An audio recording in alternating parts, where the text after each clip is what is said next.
TB&J!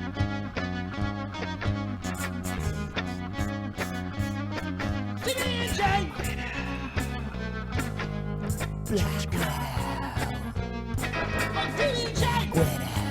You don't hear this note often enough, but I think it needs a little more symbol. Yeah. It's like a cowbell. I'll talk to John while we record it. How many symbols does he own? Gotta have the cowbell. I got Can we get a fever. loud? Can we get a loud crash at the end? Well, I mean,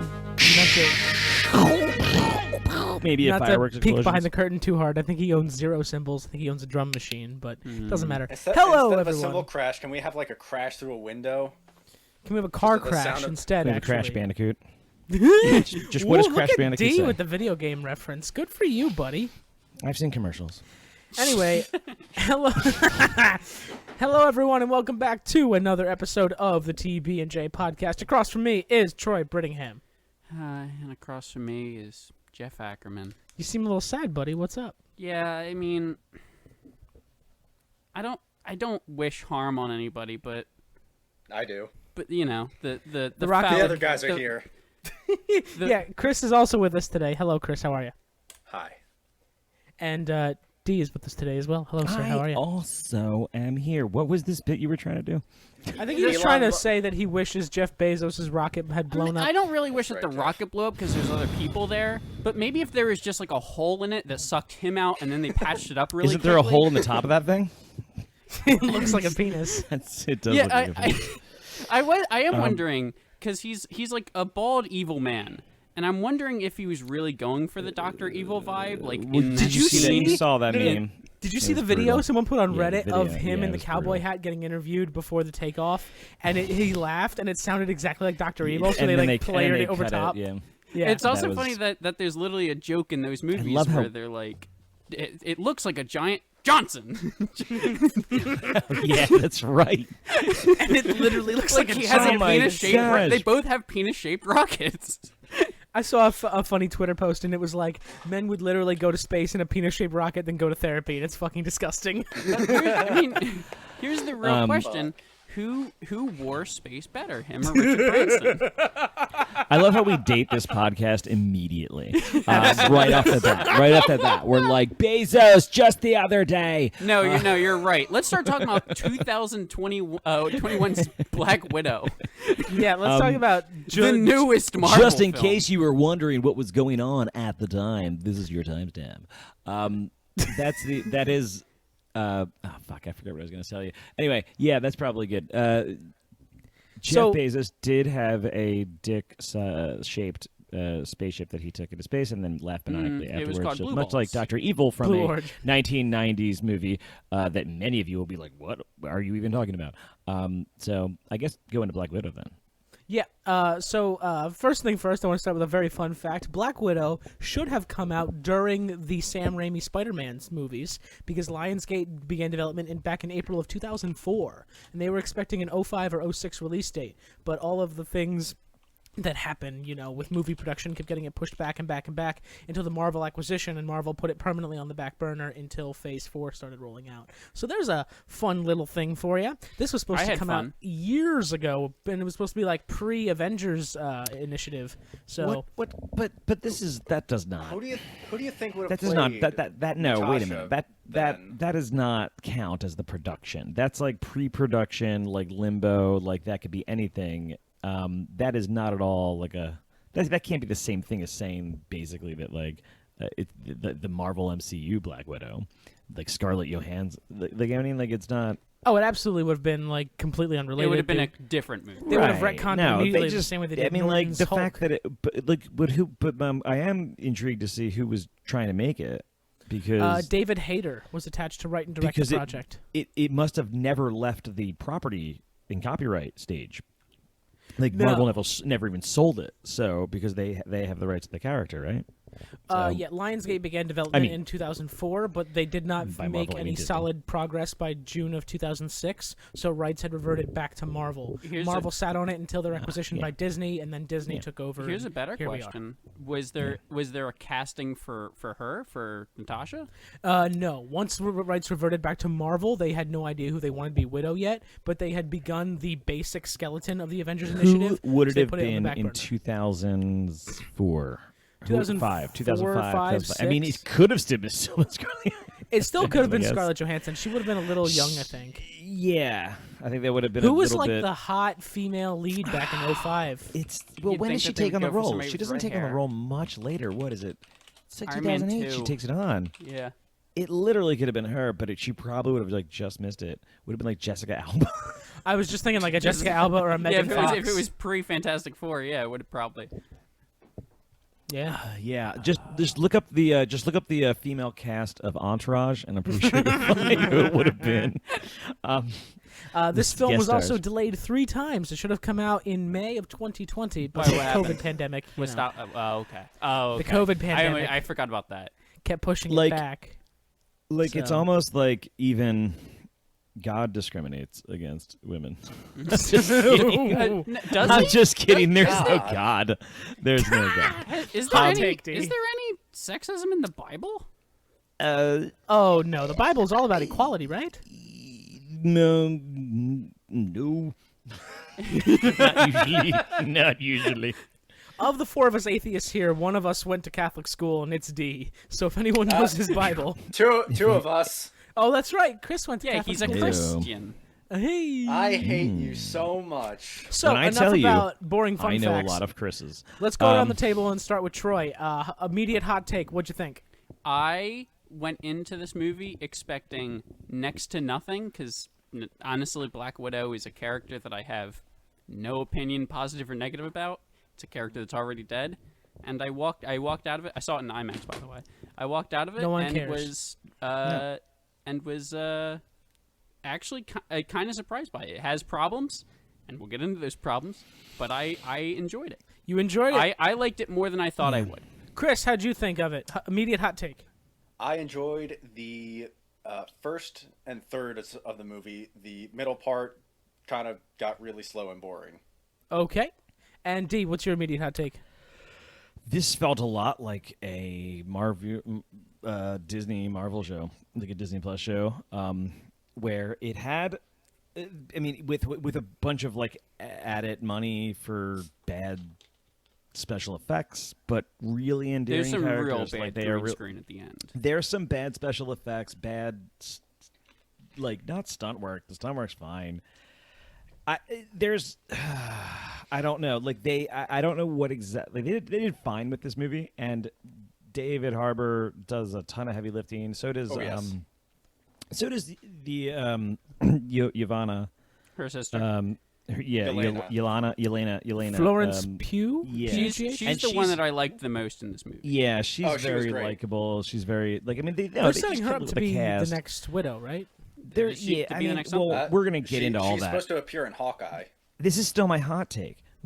Oh, right. I'm sorry. Just saying. Well, I'm maybe if it just was saying- hotter no. and not so fucking tepid. No, it is tepid. They're tepid pulls. Listen, Tepid pulls. so that's just basically it. Like, there's just a lot with this movie that is like fine and really intriguing and great acting and personalities and characters, and like Marvel lives up their characters, and that's what I love about Marvel. So it's a win in my book.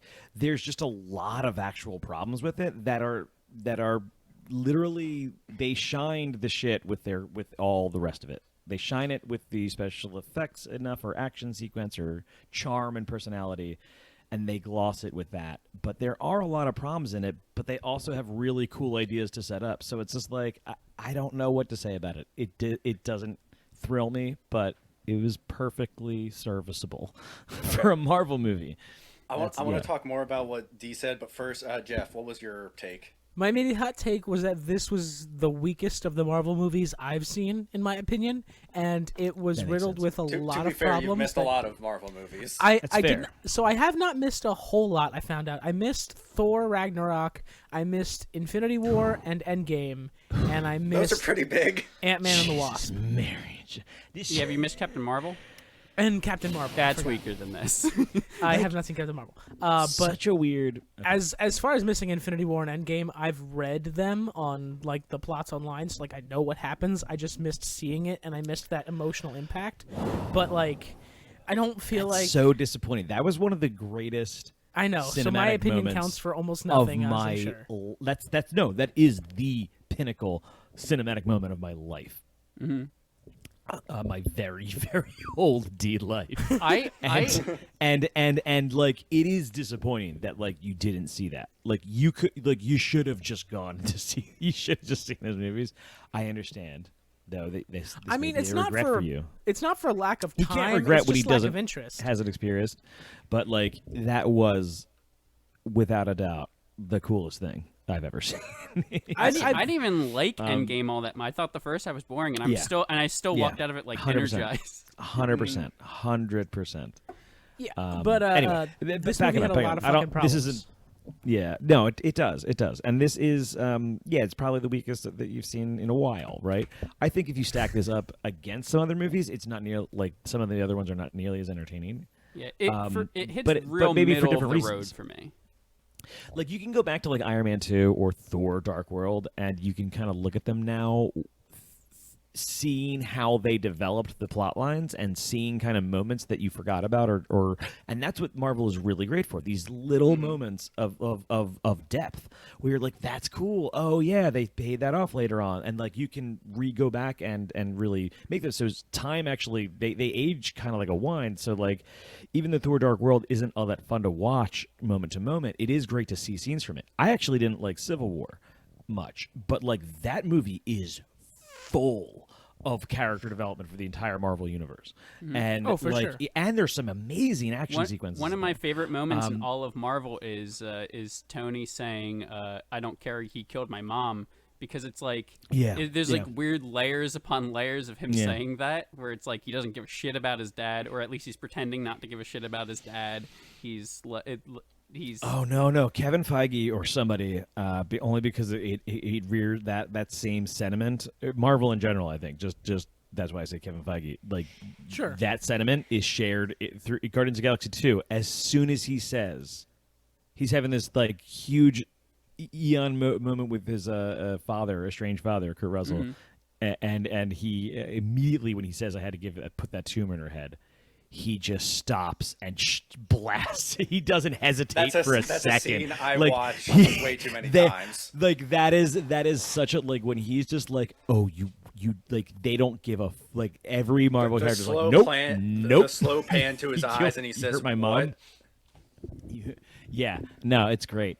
But yeah, it's a great sentiment in the Marvel movies. That is that's what makes the show, the whole kind of universe really work. But this movie is, again, I think you're going to see this is an entertaining movie generally. I think it does have problems. Interesting, Chris, you said the first half. Or you said the middle of the movie. The middle is actually is like my favorite part. It's big the in first story. half of the movie is slow as molasses. The third act of the movie is kind of ludicrous. The middle of the movie is That's where a lot of the butter. problems are. No, it's that's the what butter. It's the butter. No, it's no, the I'm saying best part of the movie. last part. The last part. The last part of the movie is kind of obnoxious. Although I don't care about the falling down castle scene nearly as much as people seem to give a crap about. I'm like, no, that seemed fine for the So physics of this I fucking world. purposely I didn't haven't care about really- that at all. I haven't looked up a whole lot about it. Do people hate the falling? Yeah, they do, because it's absolutely just insane how they seem to have as much control over their own bodies as they do. And at one point, like Natasha and Taskmaster are like facing off on a piece of falling rubble, and Right. it's just like you can't. The one from the That's trailer, not- right? She digs it. Yeah, into but that's the sword cinematic and awesome. I don't give a fuck. That's a rule. Right. It of looks cool. cool. It's really cool. Right. It It's doesn't really need to make cool, sense and if it's it's like, cool. and yeah, like a better, like this is the big criticism though that I have in general is that like I don't know who directed this, but like a slightly better director, a more artistic director is Her name gonna was make Kate that work a Shortland. little. Has she done anything before all this? Let me look it up real quick. I have And her and Wikipedia don't get me page right wrong, here. a lot of really good directors like they struggle with Marvel movies. Like they're really hamstringed in a lot of ways, and they have to use crazy amounts of green screen, and like they don't get to kind of do the things that they would I think want to do. I actually think So, yeah, I think that this one's actually. I feel like the two worst parts of this movie are the big breakout scene from the prison and the falling castle at the end, because I'm like, now you're doing the big action scene thing, and I kind of like this is a smaller sort of. Like, So she has a trove of awards to her name Okay. from a lot of film Yeah. festivals. Most of them No, for I'm short sure films she's- she did in around the year if you're 2000. directing a Marvel movie, I feel like you've done your due diligence. Like you're a good director and you've earned this spot.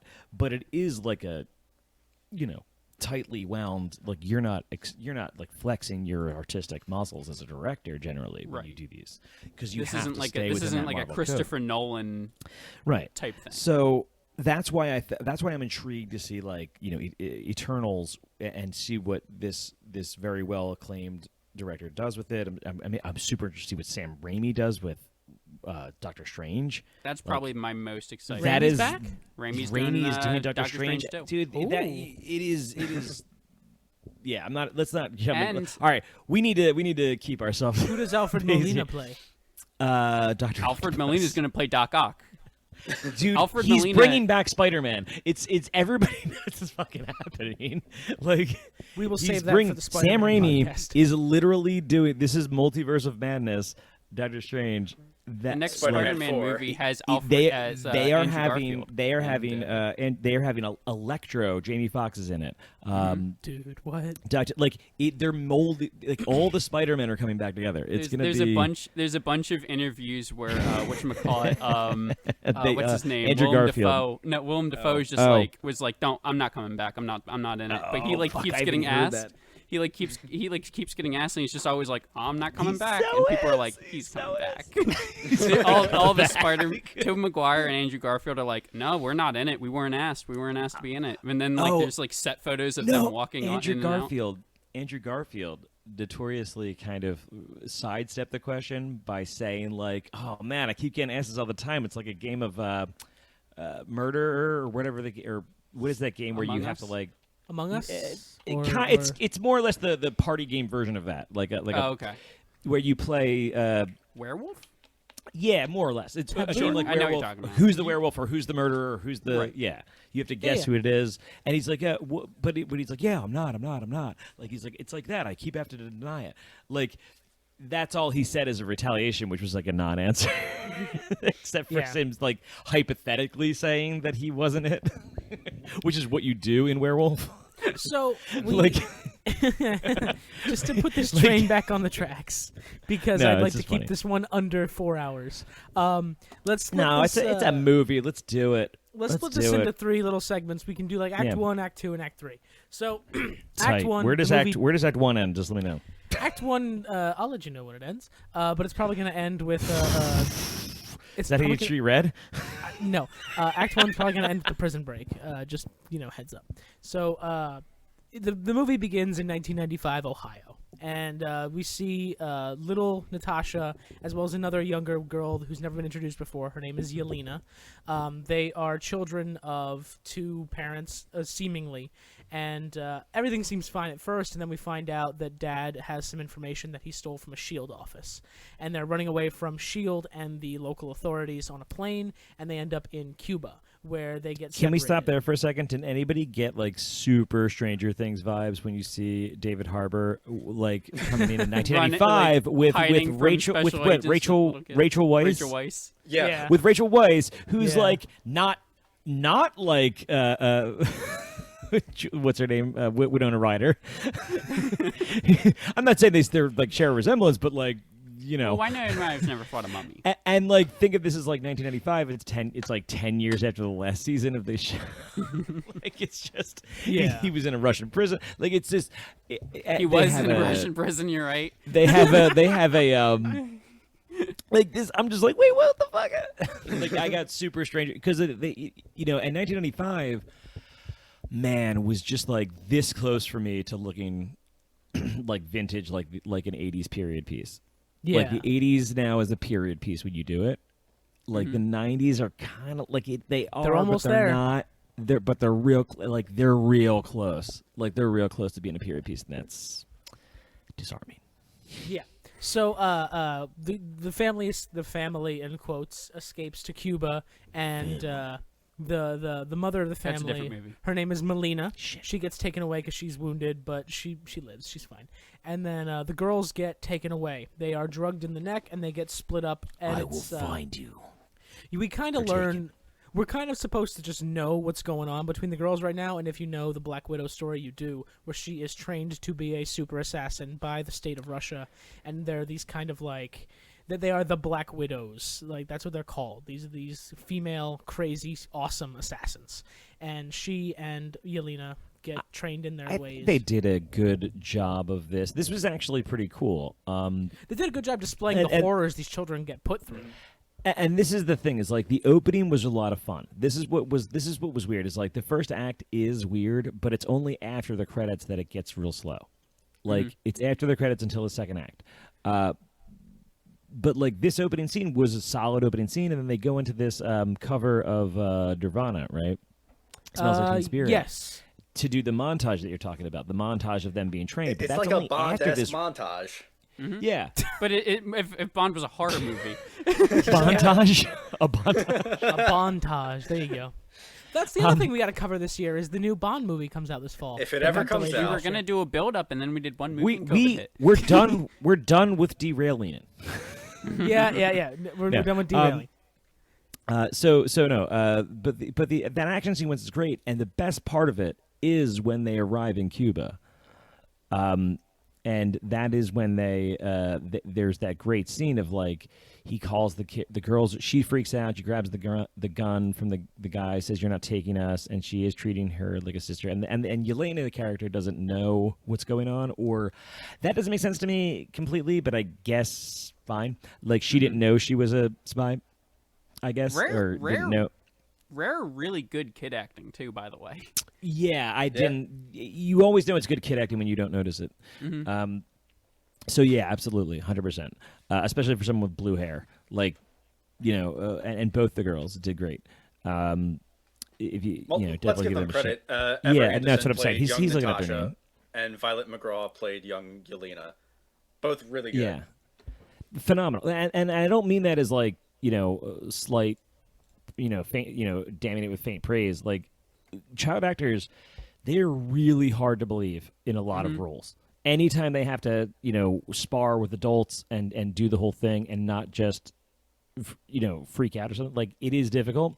But like the best testament to, I think, their characters at those stages is most often that I didn't notice it at all. Like I didn't notice their like. So that's that's like the best praise I could give, honestly. But that being said, when David Harbour's character calls them over and kind of has to give them this speech and then turn it off, like turn it on and turn it off, right? Like the whole dad thing, and then they get drugged to sleep, and like this whole thing, and it's that part of it that really makes me intrigued about this character moving forward, because he references that scene later on, and this is one of my slight criticisms, that they don't really let that breathe enough, the David Harbour stuff. But I get it, because you're just like, you can't make this movie about David Harbour's character. Right. Like, this is finally as much as we want it to be. Scarlett, no, Dude, a Red I mean, Guardian Scarlett movie would be Johansson awesome. deserves this effing movie, and I do think they did a good service to the character by having this movie.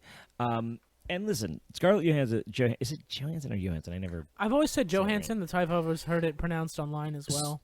Then Scarlett Johansson, she owns this character. She is Black Widow, as far as I'm concerned. Everyone else is not that I don't think a lot of women can do this, but like she is like the Linda Carter of this shit. Like she is. There wasn't a better choice, really.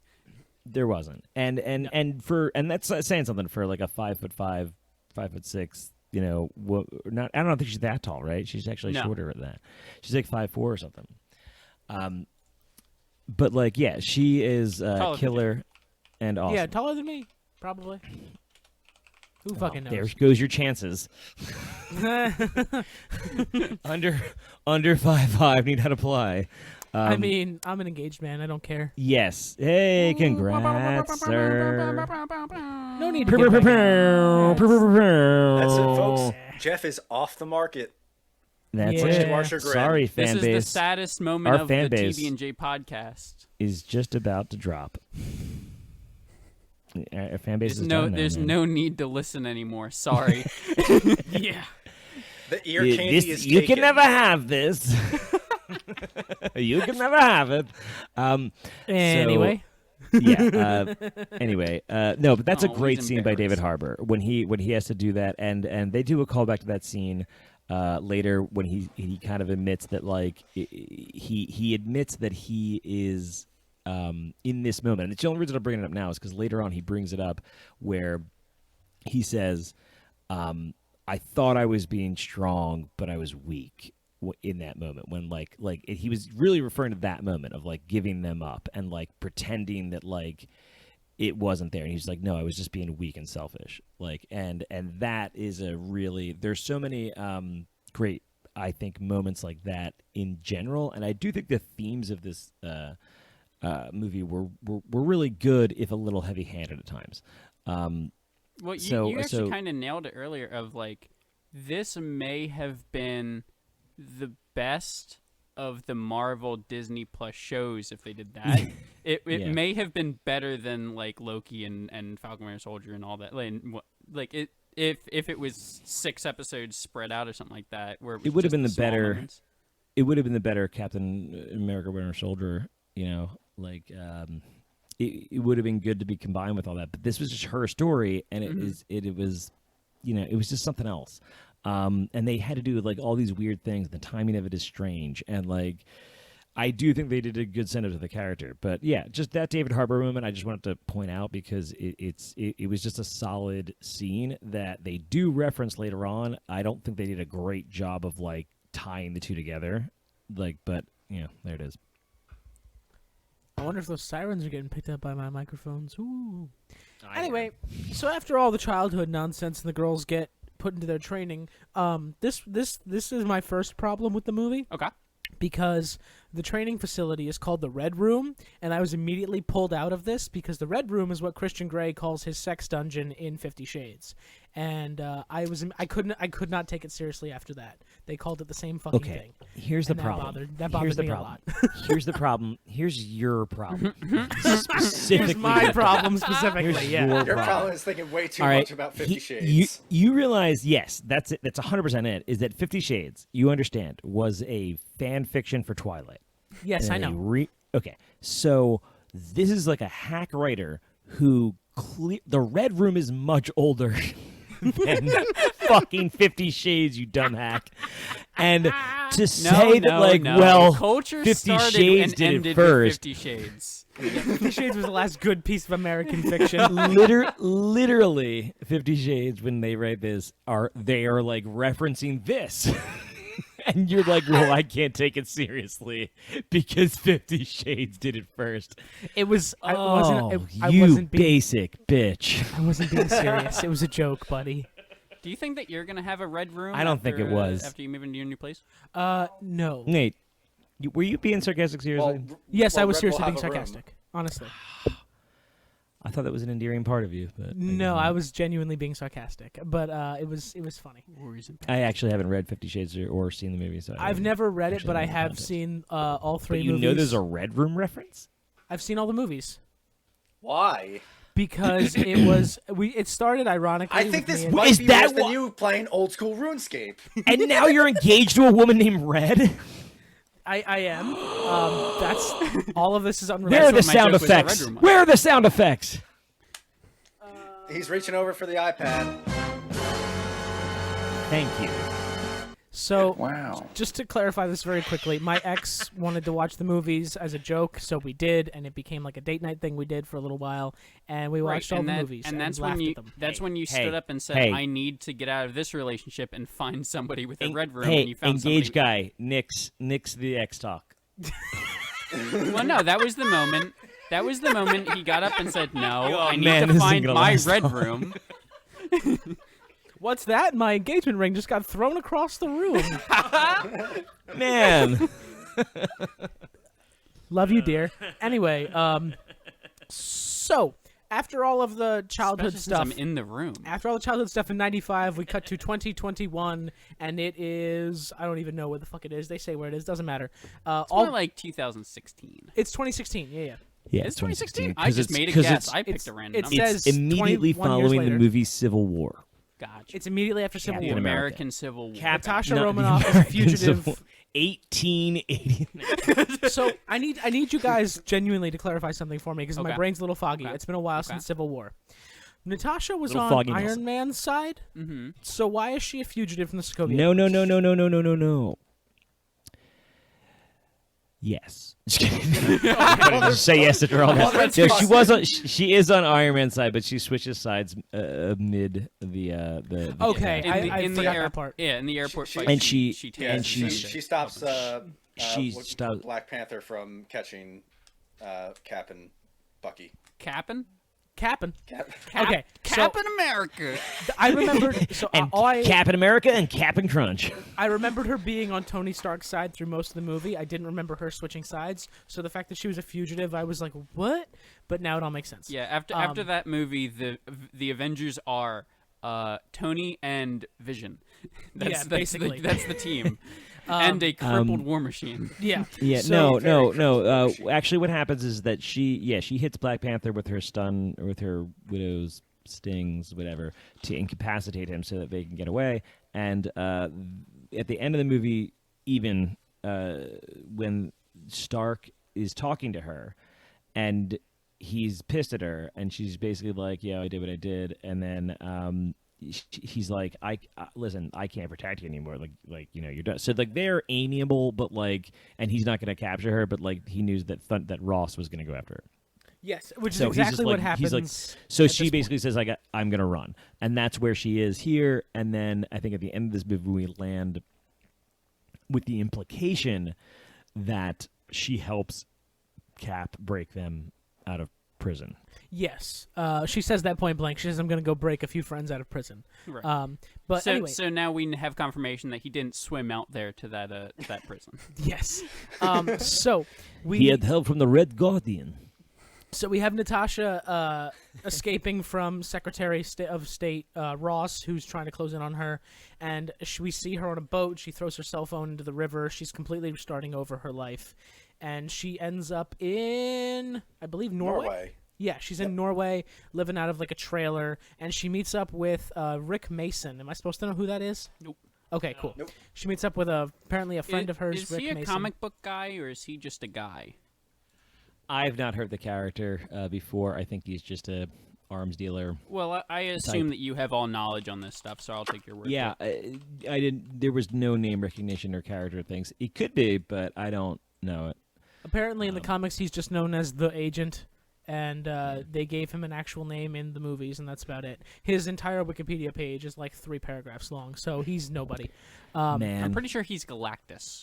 Pretty sure that's what the reveal is going to be. Oh man, what a big reveal! yeah. Anyway, I didn't mean to spoil it for you. so so we see Romanoff trying to like settle into her little under the radar life. Meanwhile, we cut to her Under quote, the radar. sister unquote Yelena, and Yelena is a Black Widow, Under and the it's revealed that I believe that Yelena is in like a different wave of Black Widows than Natasha was, because Yelena actually has like a chemical controlling her brain, whereas Natasha did she's not. a different wave altogether. Thank you, Owen Altogether, Wilson. She's like a different wave. Thank you. Yeah, I think she's like a different. Wow. Like Go a go whole ride your different- fucking jet ski, Mobius. Yeah, we're I'm gonna, busy man. I'm we gonna never get- got the jet ski listen, scene. Season I'm gonna 2, man. get- Season I 2. know. Hey man, you gotta leave them wanting more. You know. It's like, Did "No, you we see? want the We're world." gonna sidetrack again. Okay. Did you see he did an interview about being Mobius, and they asked him what it's like to work with Tom Hiddleston, and he said he asked me if I've ever been in Hamlet, and like That was Ben Stiller never asked fucking me that. hilarious. That was fucking hilarious. He said that. Did you see the Making a Loki thing? First of all, Tom Hiddleston was all over that shit more than I think I've seen any actor be all over the creation. He was a producer on this show. Yeah. I have to watch it then. I and- didn't even and know it was a thing. Tom yeah, was they like just balls did the, deep in this show everywhere. He Like, he loves narrated playing he Loki. narrated the whole making of the episode of Assembled. And so no, but he he's talking to Hiddleston and literally the way that he's like, yeah, so he's telling me he's like the most like amiable guy, and he's telling me about how he knew Kenneth Branagh, and that's how he got the job, and he's like telling me about how he played with him in Hamlet with Kenneth Branagh, and he's like he stops like midway through, and he's like, oh, did you ever play Hamlet? And he's like, I don't think I've ever been asked that question before. It's like, no.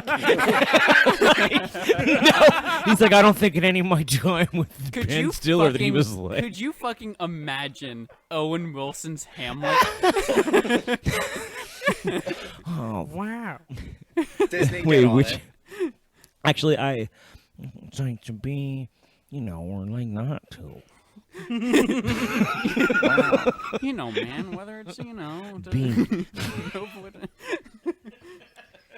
Anyway, back on track.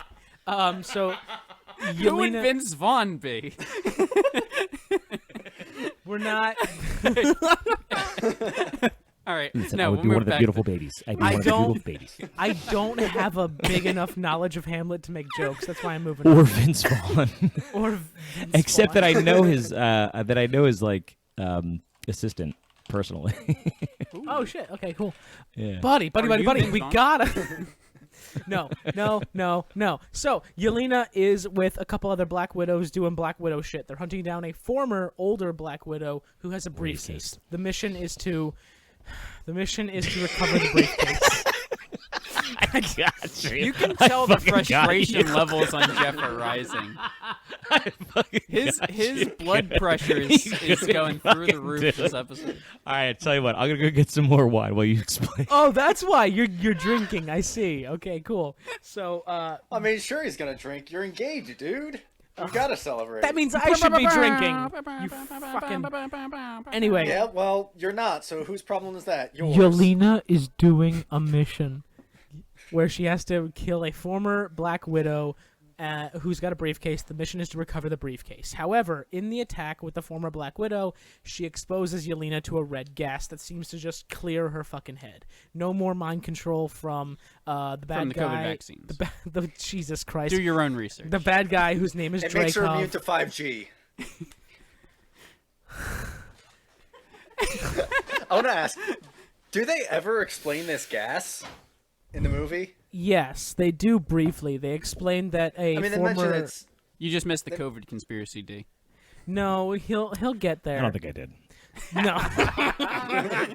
We're all vaccinated. We have the conspiracy. It's more like you avoided the vaccine conspiracy. So, Yelena gets the red gas in her face, and it clears up all the mind control from the Red Room and Dreykov, and or Dreykov. I don't know how to pronounce it. They said it a million times. I don't care. Dreykov. Dreykov. Okay, I kept hearing Draco in my head, like Malfoy, and I was such a like, "That's Dreykov. not the same." Dragonov, like the Tekken character. Dragonov, like the sniper rifle in Modern Warfare. Nah, it's only the Tekken character. It's only the anyway, Tekken we can move on. So she gets cleared, and she grabs the rest of the vials and takes off with them because she just murdered the former Black Widow. As the other Black Widows realize she's a traitor, and they send word back to Dreykov, and he's like, "Oh fuck, oh well." Wait, are they all Black Widows or are they widows? They did only no. I don't think that he's making a joke. I think that he's because They they only are say all Black widows. No, I'm being. No, are they Black Widows or widows? They are all Black Widows.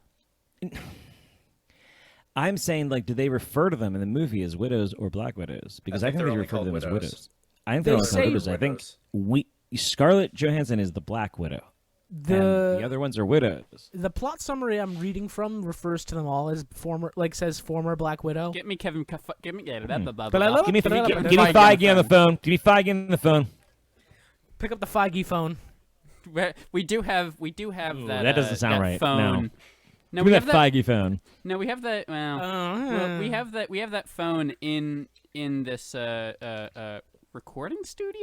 That it looks like the Powerpuff Girls phone with the big blinking red nose and has Marvel written on the top, though. Yes.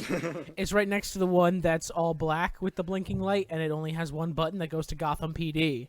So that Get me the Batman can president of communicate with Hollywood. Commissioner Gordon. Get me president Mr. of Hollywood on the phone. Oh, You you're gonna got it, play sir. ball, you piece of shit. I give you one of those like animal sound telephones you have when you're a kid. You pick it up. It's like the cow goes moo. I told you to never call me here. Never call Hollywood. Hey, Mr. I told you- Hollywood, I'm sorry to waste your time. I just. You better be sorry. I know you're a busy man. I know you have a lot going on.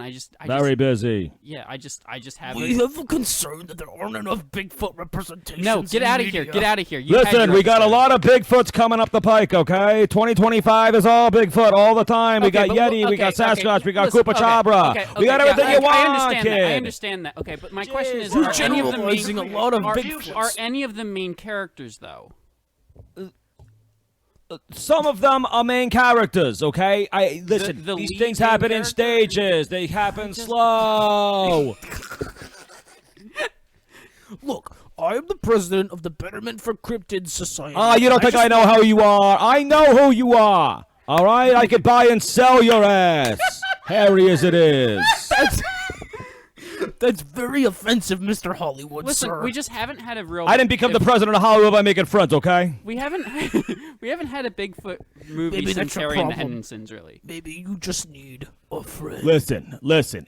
If I hear Harry and the Hendersons, one more fucking... Like, we got a trilogy. Well, I got James Cameron on this, okay? Relax with it. It's fine. It's in the bag, baby. Don't worry about it. This is maybe my favorite bit of all What time. was the name of that weird hairy guy from the Flintstones? What was his name?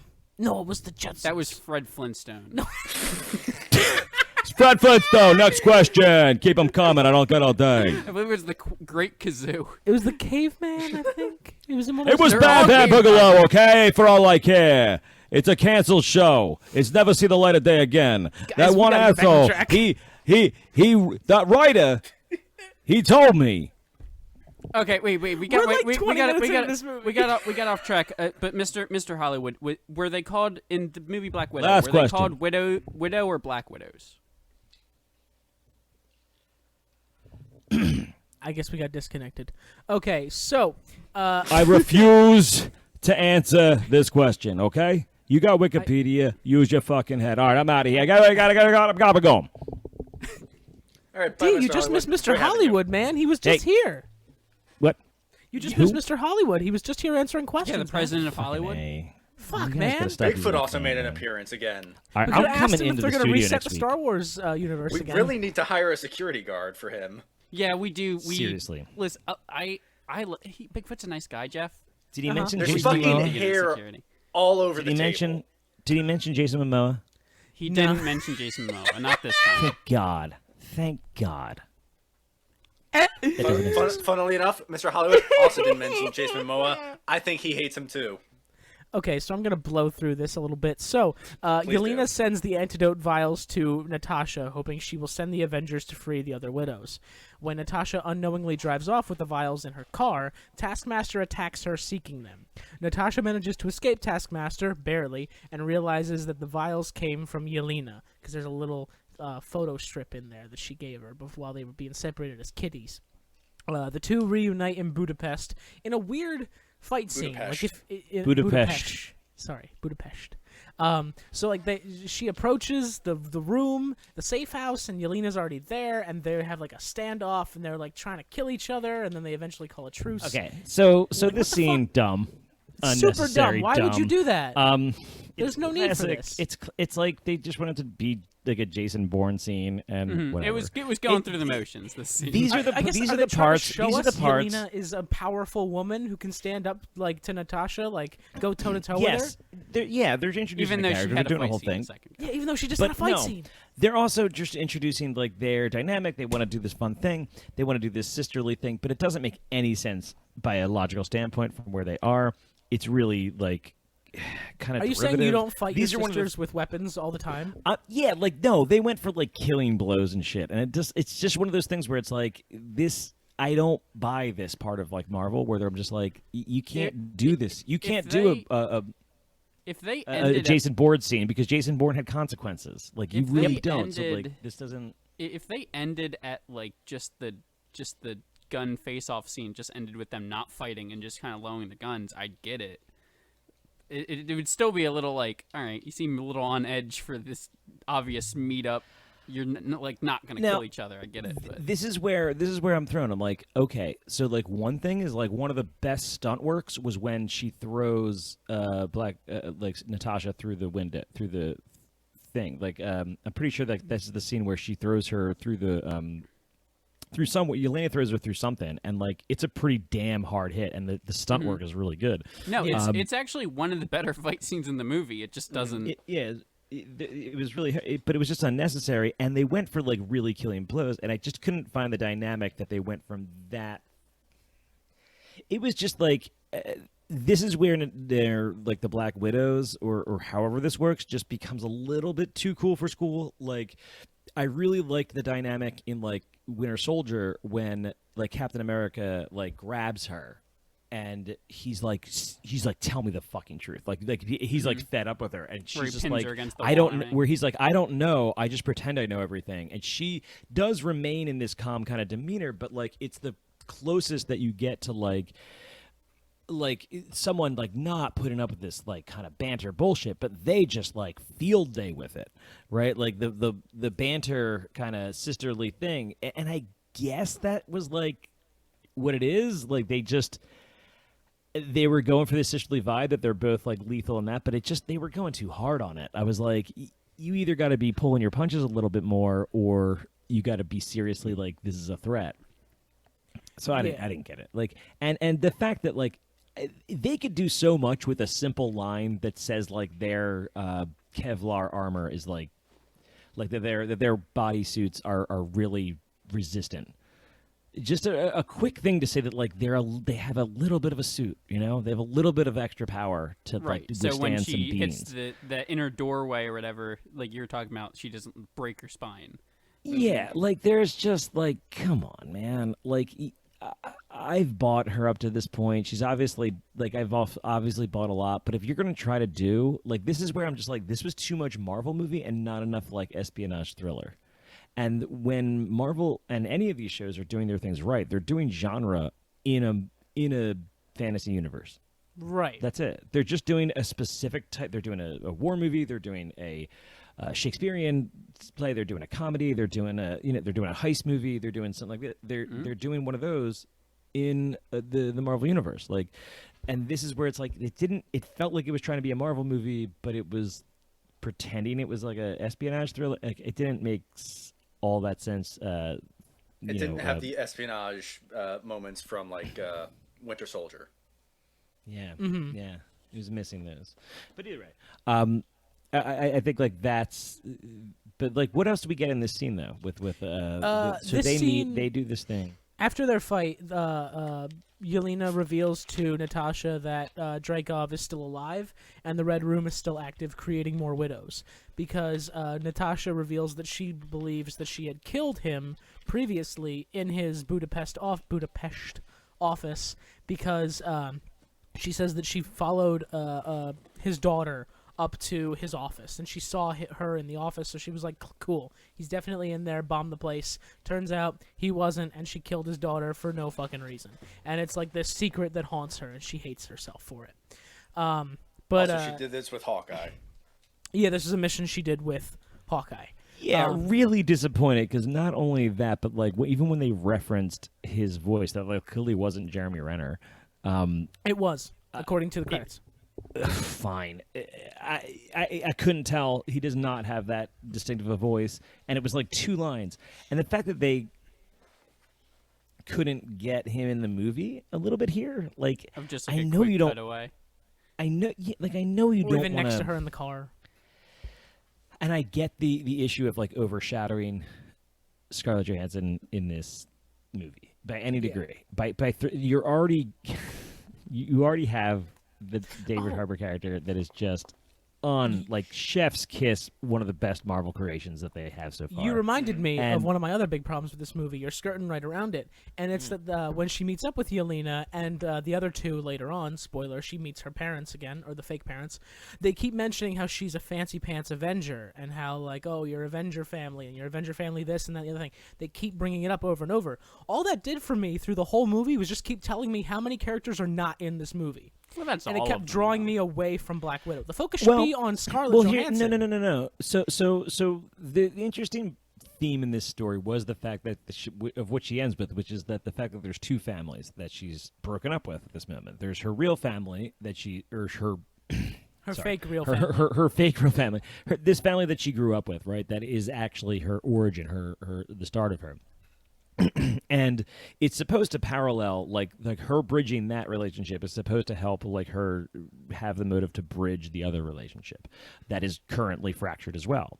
They're both in a civil war, so there's constantly references to it, to the point where their actual where the enemies that she has, right, the Taskmaster takes on the role of her Avengers, which is why he says like, oh, and they fight and she fights just like all your friends, like, you know, that. So she's constantly battling the Avengers, right? There's constantly that shadow story going on of like two families, you know, and this is supposed. That's what I think. Like that's what they were going for, and I think it like works to a degree.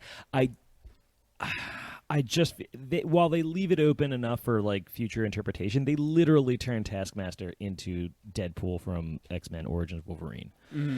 Yep. Like that. That's Yeah, like it's the not biggest as issue. bad, Like, but it's not. it's pretty Did anybody- fucking close. Did anybody feel that Taskmaster was underutilized in this entire movie? 100%. Like Taskmaster's a really interesting villain, and I know that like some toxic like internet fan base is really getting kind of like duly noted for like suddenly people care about Tony Rogers or whoever the Taskmaster persona in the comics is. I don't care that it's because now you know, it's a so woman. there's yeah, there's this whole no, but I'm like, dude, that's not a legitimate criticism when you literally made them a mute that with the chip in the back of their thing, which is like borderline like the robotic equivalent to what you did to Deadpool in X-Men Origins. Like Yeah, it didn't work then, it doesn't work now. like I'm like, come on, like this isn't hard. Like this isn't female busted. This is just bad. And it's like not that people cared. I definitely think there's some fan base that cared about. I think his name is Tony Rogers or Anthony Rogers or something like Majors or something like that. Who is the Taskmaster character's name? And he has like a interesting storyline to a degree. And it's not to say that you can't even do another Taskmaster story with this. It's just like, you know, sometimes you're that the Taskmaster isn't the real I villain see the point here, you're and trying that's to the make, issue. yeah. And Yeah. that's the issue is that they don't have room for like a really true villain. No. Besides the what's his name, Harvey Weinstein, Dreskin. Oh, what's his name? Dreykov. Dreykov. He does look like Harvey Weinstein, though. That's pretty funny. But anyway, so after the girls talk about Dreykov, and now the new mission is to find the Red Room and Guy's such a deactivate it. Dreykov. Yeah. That's when Black Widows converge on the Budapest safe house and attack them. And the girls escape with the vials, including an escape scene with Taskmaster following them. And eventually they do escape, and they meet up with Rick Mason from earlier, who gives them a helicopter to go and do their shit. The tank chase scene is pretty vicious. I like what they were going for with like the ferocity of that tank that she's driving, like Yeah. just like but it was just a tad too fast, like and Right. CGI'd. Like it didn't feel as visceral. Like I could watch like GoldenEye and watch like you know, what's his face go through a tank like through Paris or whatever he does in that movie. And like they did that. Like like it's not as cool of a tank and it's not as like loud, but like they did it physically. Yeah. And that's I think the part that's like missing from this is it's a little physicality. Like it needed a little bit more of that. But yeah, it was a neat effect seeing that thing. Like it definitely gives you a jolt. How did it feel in the IMAX, Troy? It in IMAX it was crazy. I don't even know if I really noticed. I mean, I did notice the speed. I kind of like the speed in a way because I don't think that those things are as slow as everybody portrays them in movies. Right. Well, that's actually right. it was actually an APC, not a tank, so it goes faster Yeah, than right. a treaded Yeah, vehicle. it had like tons of wheels, right? Right, but like it, because every movie it's always like this slow lumbering thing that moves like 15 miles an hour, and then kind of goes over things. But it's like it's still a vehicle. It's still made from getting from one place to another pretty quickly. It's not. It probably shouldn't have kept up with them, especially going over Right. cars and everything. But in IMAX, I just meant like in the speed that they hit them with. Like they would like the first time you see it, it like literally turns a corner and like crashes into it. At like a high speed. It's just so I don't know. It's not a big deal. It's just a little pet peeve, but it was a neat effect they were going for. It was definitely an intense scene. And I think this was more my favorite Yelena moment, where she kicks the door off and uses it as a weapon and just says, "You're welcome." And I think this had to do with the vest scene too. I felt like it was just neat. It She's was endearing. maybe the closest you can get to really cool before you're like, all right, what are we doing here? Yeah. Like it was Yeah, it no, was 100%. just it was the highest peak you can do of like ridiculous kind of cool before it's like it's too much. But I would have wished that they did more like creative stuff like that, like where Kind of she uses her MacGyvering the environment. whole Yeah, like situation. uses her environment against. Like that would have been more Black Widow cool stuff to me in this film.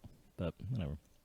Where are we at, Jeffrey? So that's as pretty you much get the end of anxious? Act 1, after they get the helicopter and they proceed with the rest of their plan to disable the Red Room. Because the reason Dreykov is so successful is because no one knows where the Red Room is. So the only plan that Natasha can think of is to track down her former parents, in quotes, to see if they can help her. So they go to find... Stranger Things guy and Mummy Girl. They go find Alexei, the former Red Guardian, who is in a Russian gulag, imprisoned for life. Apparently, after the conclusion of the Cuba mission, Dreykov just put him in prison for the rest of his life without a real explanation why. And he's a little ticked off about it, so he's willing to help them fight Dreykov.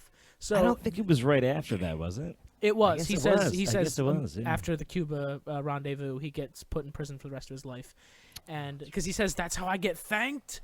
And but whatever.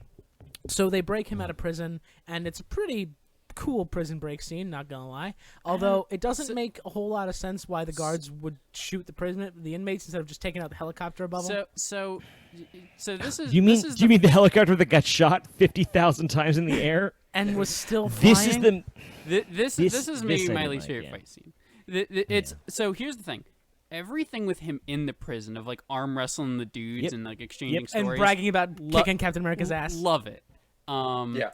The stuff where all the escape scene, all the stuff immediately after within the plane. But it's all good. there's the scene where he gets the toy for the first time, and the toy is supposed to be a thing that eventually gets him out. But just like kind of the look that he gives it of like, yeah, I used to be an action figure, and like I used to like kids used to like Yeah.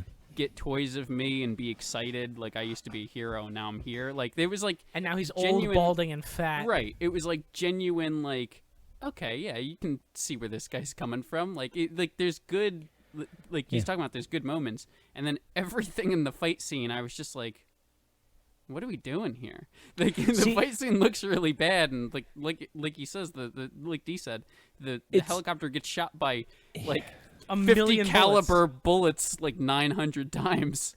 And it's not like it's an fun. advanced thing. She even says like it's a hunk of junk that they get up there. Like there was just they went like a little too far with it. It was a little too like the Mummy for me. The only thing because Rachel Weisz is in it, but the other thing that I Shit, you're right.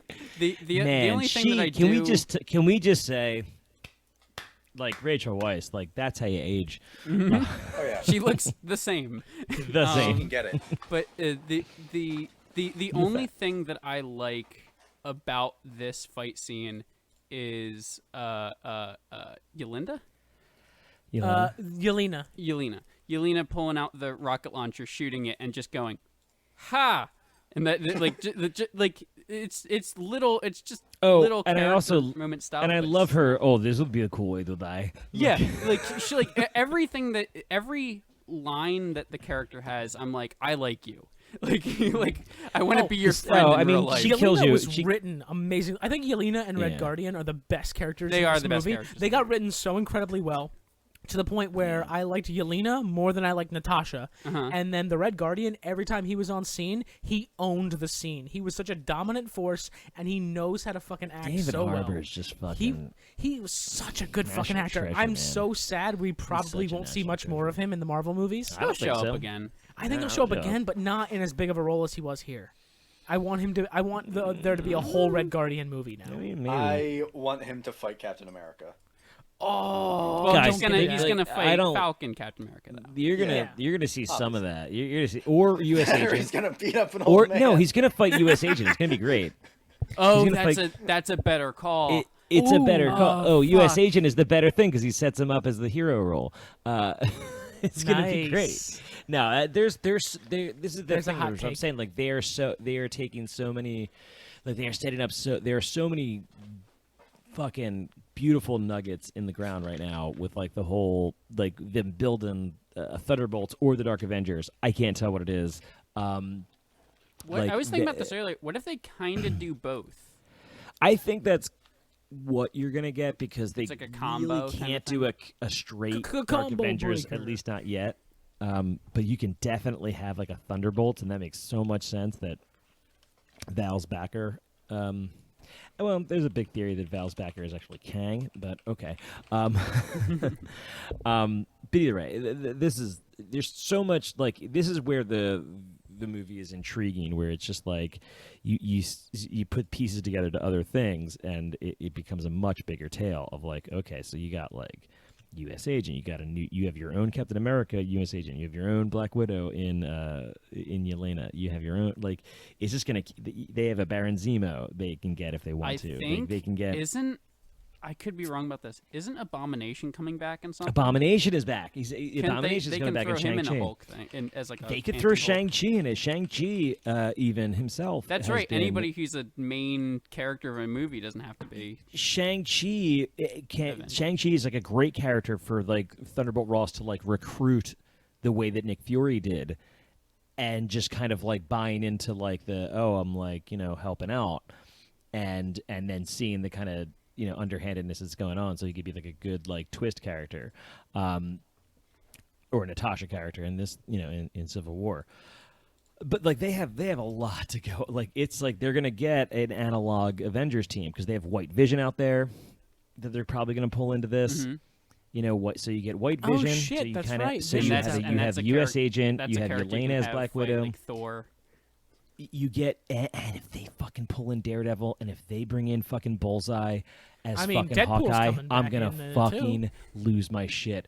There's a lot of Deadpool's rumor never that going to be connected. It'll reference it, and people will show up. I in heard a this great movie. statement that they should do, which is that Deadpool, just until they really find a way to make it work, he should just be the new Stan Lee cameo.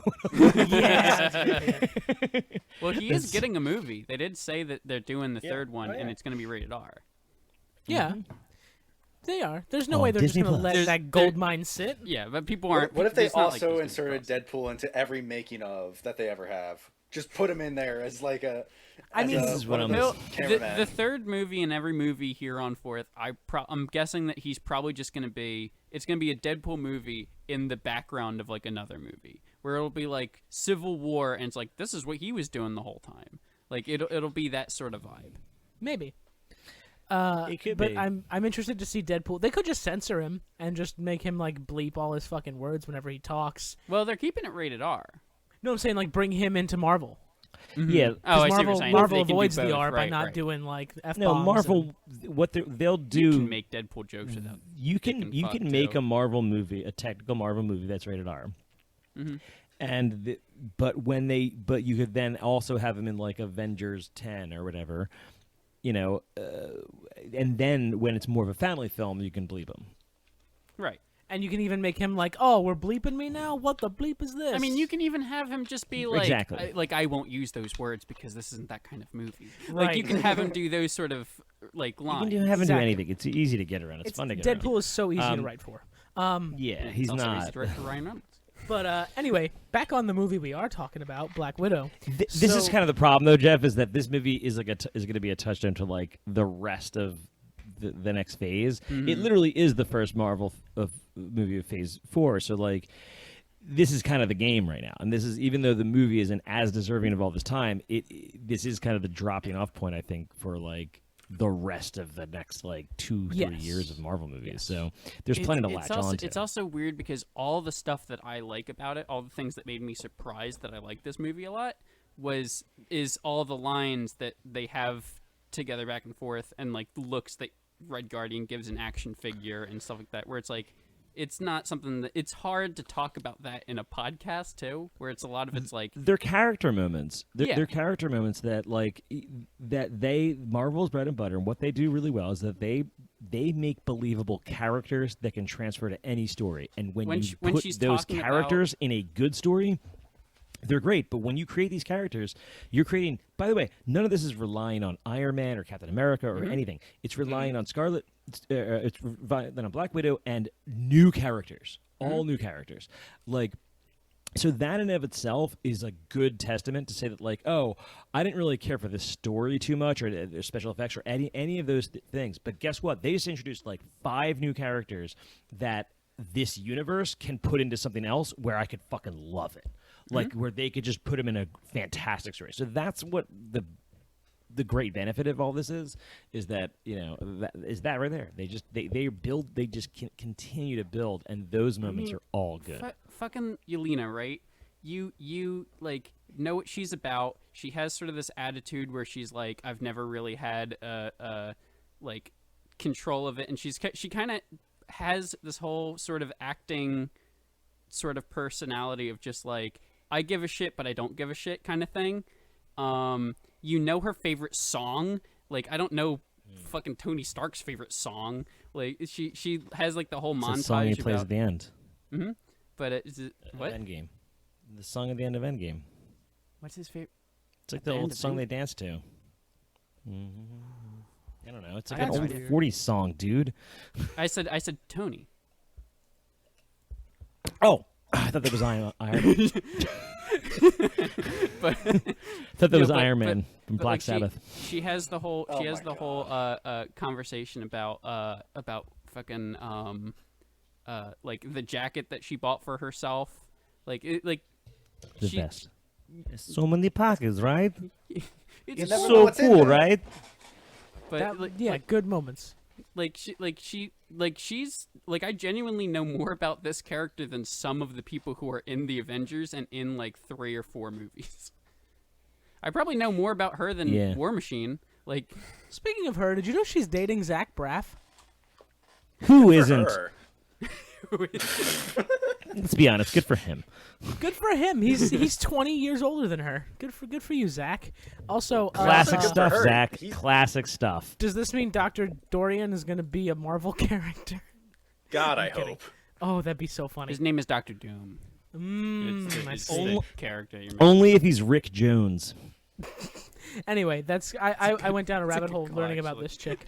Jeff, Anyway, please continue with the podcast. yeah. So back into we're in the second act now, guys. Woo! We're assembling the dysfunctional ass family to take on Dreykov and take down the Red Room. We're never gonna finish this fucking movie.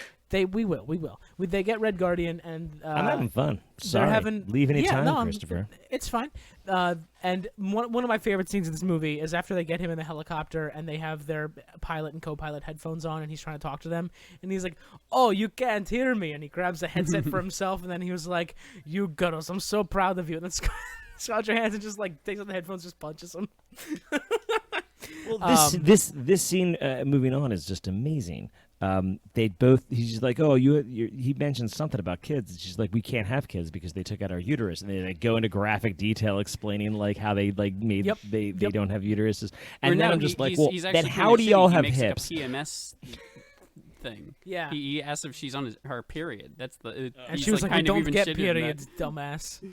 And then I'm just like, where did you get your hips? Why don't you have a beard? Like, I'm not joking. If you basically go into menopause at 15, Yep. you're probably going to get some more testosterone over the time, especially if you're jumping in through buildings. I'm just saying, Black Widow looks a lot more like Captain America than you think. Yeah, you're the real definitely- life. And I mean, it makes more sense If you if you're take trying their to make... uterus out, I'm just saying. Like, I'm not trying to be mean or nothing, but like, I'm not wrong, unless they have like a really selective process for this. And I mean, if you're like a fucking genius scientist, you've probably got some hormonal replacement. But I mean, you would want more testosterone in your females to make them better soldiers. All I'm hearing is the fucking straight white comic book audience wasn't ready for fucking lumberjack. Why did you don't have to be so nasty? Yeah, mask icon Black Widow is what I'm hearing. Mask icon? Yeah, masculine. Oh, It's like Why a not just say queer masculine? trans- Why say mask? It's like verbiage stuff. Okay. cool. It's like trans mask and trans femme. It's what it is. Okay. Oh, mask is masculine. Okay, no, I think I literally did. No, just hear not that term not recently. mask. M-A-S-K. Yeah, that's the thing. It sounds like a different word. MASC. That is a little confusing, but I get the need to shorten masculine. Anywho, so Yeah. Red Guardian. No, it's a great tells the- scene. They, But is Blip. sorry, first. no, I just You wanted to go first. down because this is my favorite. This is when you fall in love with Red Guardian, is just when he's like, he gives the whole speech of like, I am so proud of you, like you're like you did this in Avengers, like you've killed so many people, toppled nations, like your ledgers, they must be gushing. Yeah, yeah. And this is and for Jeff, who probably doesn't remember or recall, this is an absolute callback to Avengers. You realize that? The Avengers from 2013. Avengers 2012, yeah. 2012. She When the world ended.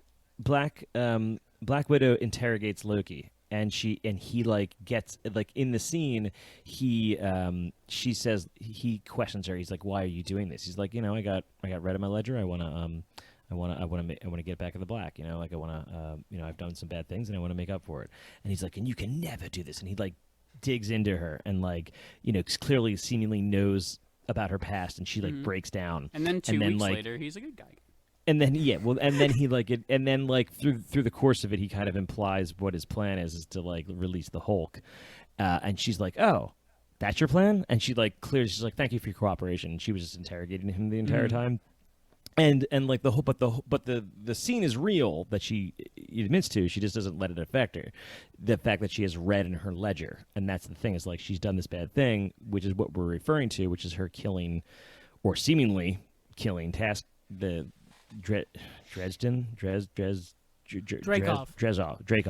Dreykov's daughter, and that's the red in the ledger that she's talking about, more or less, and anyone else that she heard along the way. And she cuts it down in that scene as this like incredibly dark moment for her.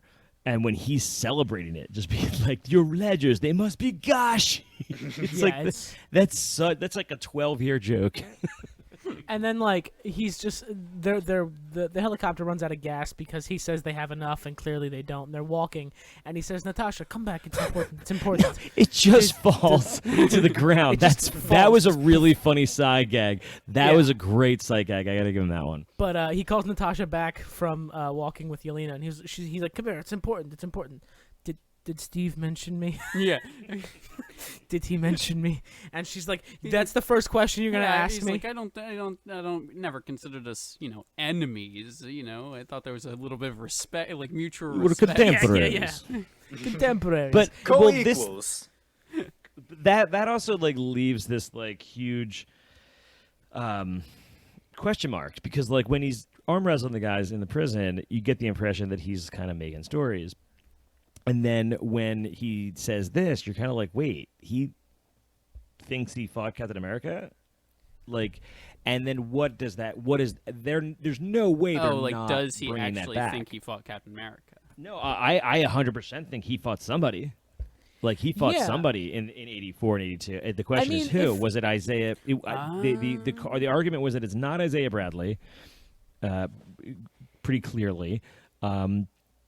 due to time that it would have been, and also like I don't think he would have mistaken a black man for a white man, but but there it leads credence to say like, is there another time thing? Is it a variant? Is Maybe like, he fought Soldier Boy and got confused. Right? No, there's like a billion ways they could do this, but he thinks he fought somebody, and they think he's crazy for it, and. There's something there, or did the Dreykov did he stage something? Right, like was it a fake? Was it? Yeah. Was it just is there a different Captain America like every decade while Steve's frozen?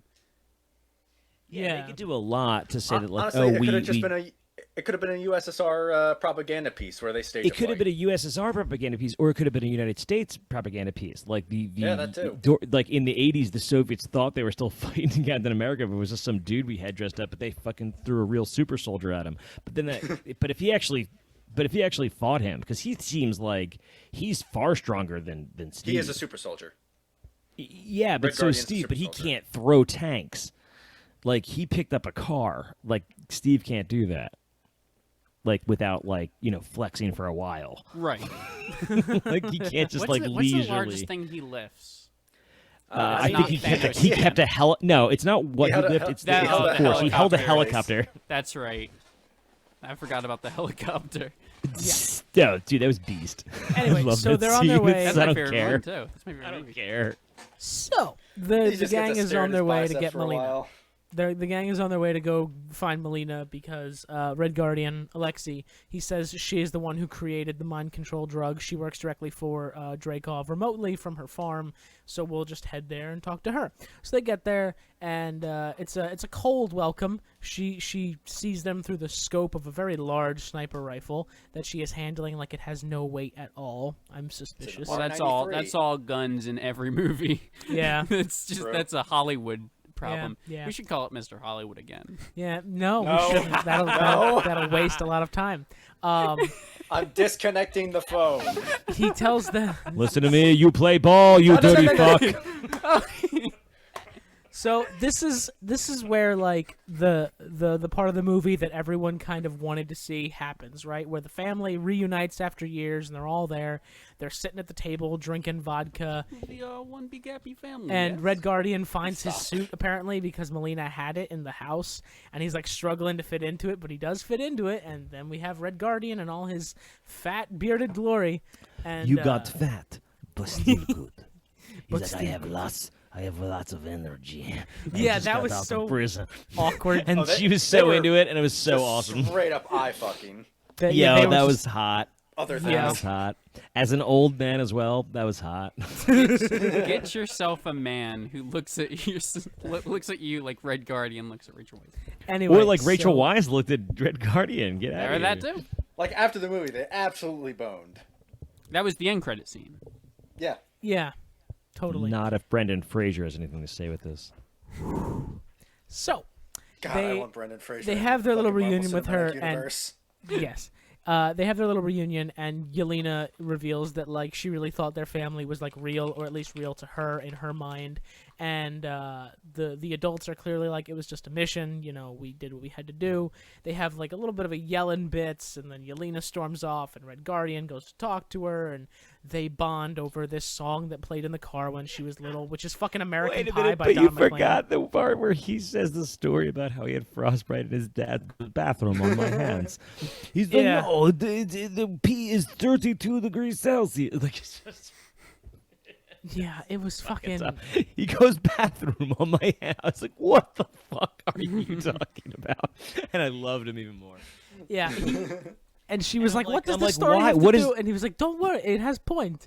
And I'm just like, "What? It has Fathers. point? That's his only Fathers." point. Yeah, and it's like that's the only father story he had apparently. But they do end up bonding a little bit, and it's pretty fucking. Wait, are you cool. guys saying your dad hasn't peed on your hands?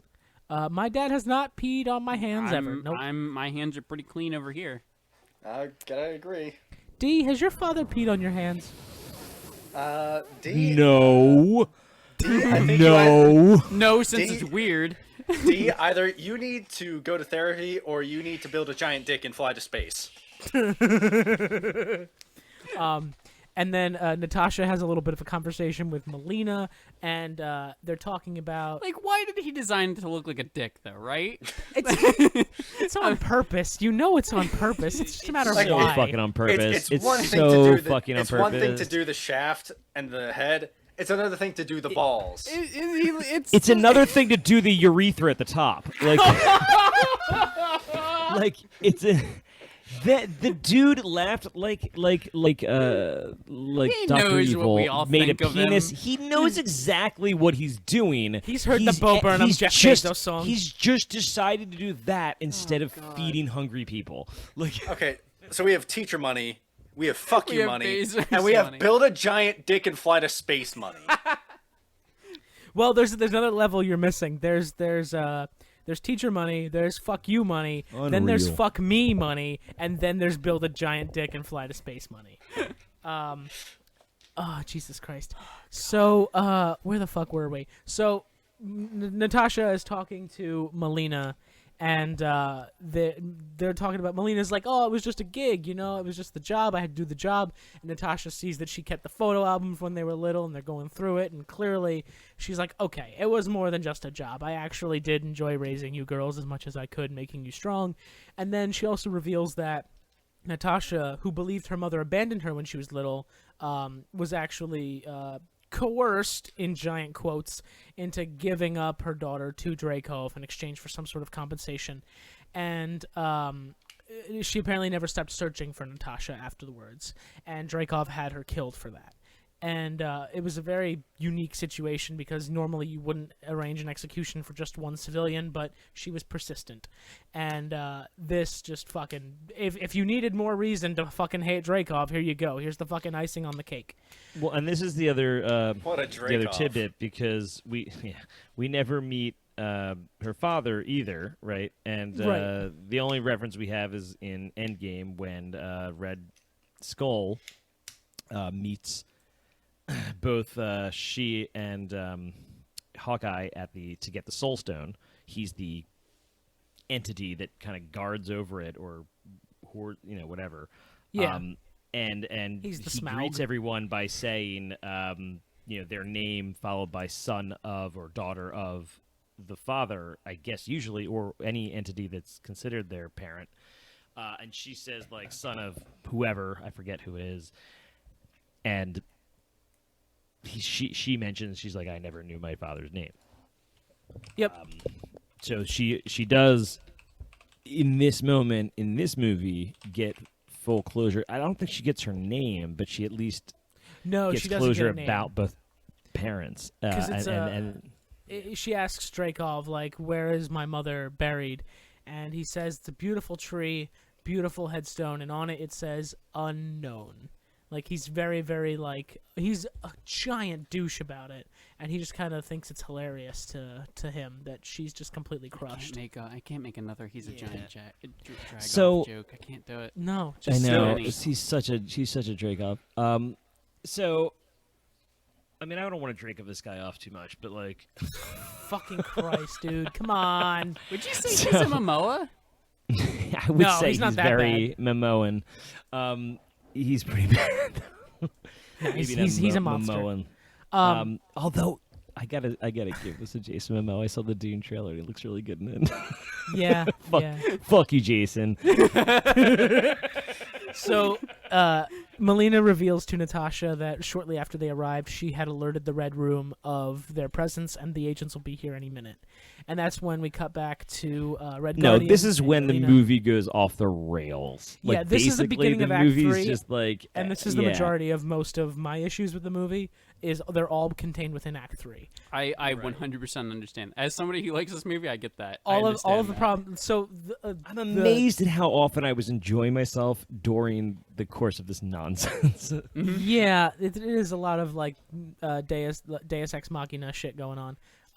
But the agents arrive, and again, Red Guardian has to be funny and endearing to the end. He gets like a tranquil dart in his chest, and he's like, "Ha! You think that's enough to stop me?" And then he gets like fucking a dozen more, just like boo, boo, boo, and then he just collapses. There is I so also like many when of she them. calls him Crimson Dynamo. Yeah, she calls him Crimson Dynamo. It was really funny. Another Captain America villain. And then Red Guardian. yeah, it's Red Guardian. And then Yelena tries her best to like sneak through the house, getting away. Like from the that's agents. classic comedy though. Like to say Crimson Dynamo and for have him wait to correct her is Yeah. like perfect. Like you're like, is he gonna? She's like, he's a guardian. Yeah. so It's fucking so petty. fucking funny. And then Yelena's like walking her way through the house, and she sees Natasha knocked out on the floor of the room that she was in prior.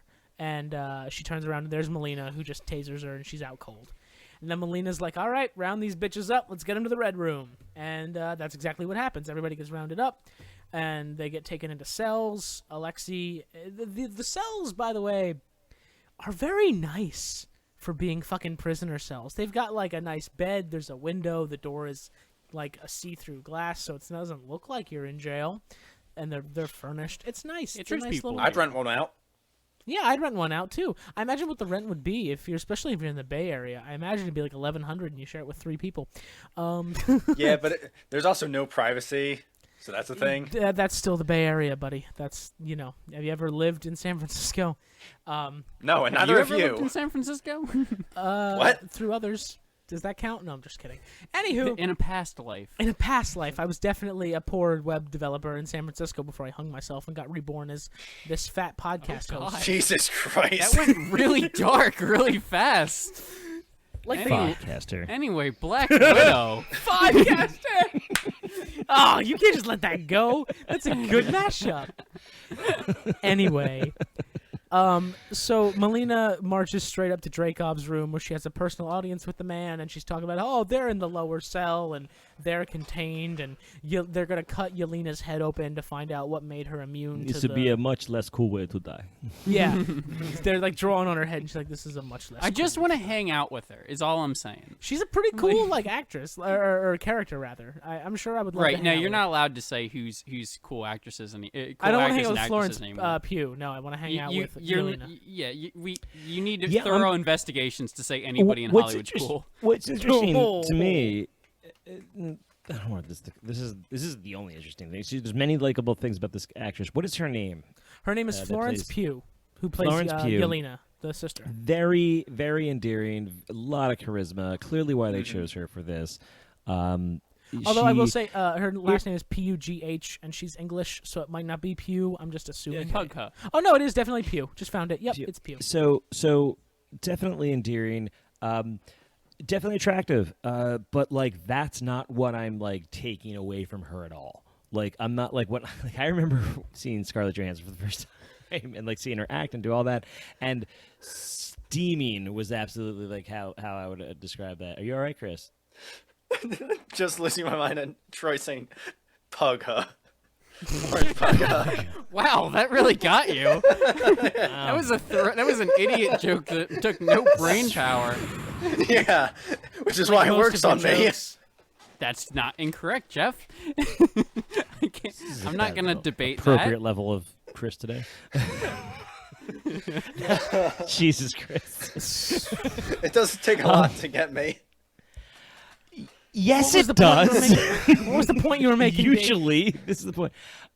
Okay, so gosh, I forgot. No, just that like the first time I see like Scarlett Johansson, I'm like, oh my gosh, what a bombshell! Like she's smoldering, and then I was like, oh, you know what, this girl can absolutely act too. Like she has chops. Like this is an actress. Fun fact: she's almost exactly a year younger than I am, and I guess you as well, Troy, since you're only 2 days apart from me. So she was born August And- '96. But when I saw, is that for Johansson or Florence. No. Pugh? Okay, Pugh. Florence Scarlett Pugh. Johansson So- likes that whole- So Florence, Oh my Florence, God. is it Florence? Florence, and is there a machine involved? Is as it well? Flo? Is it Florence? Is that Florence Pugh?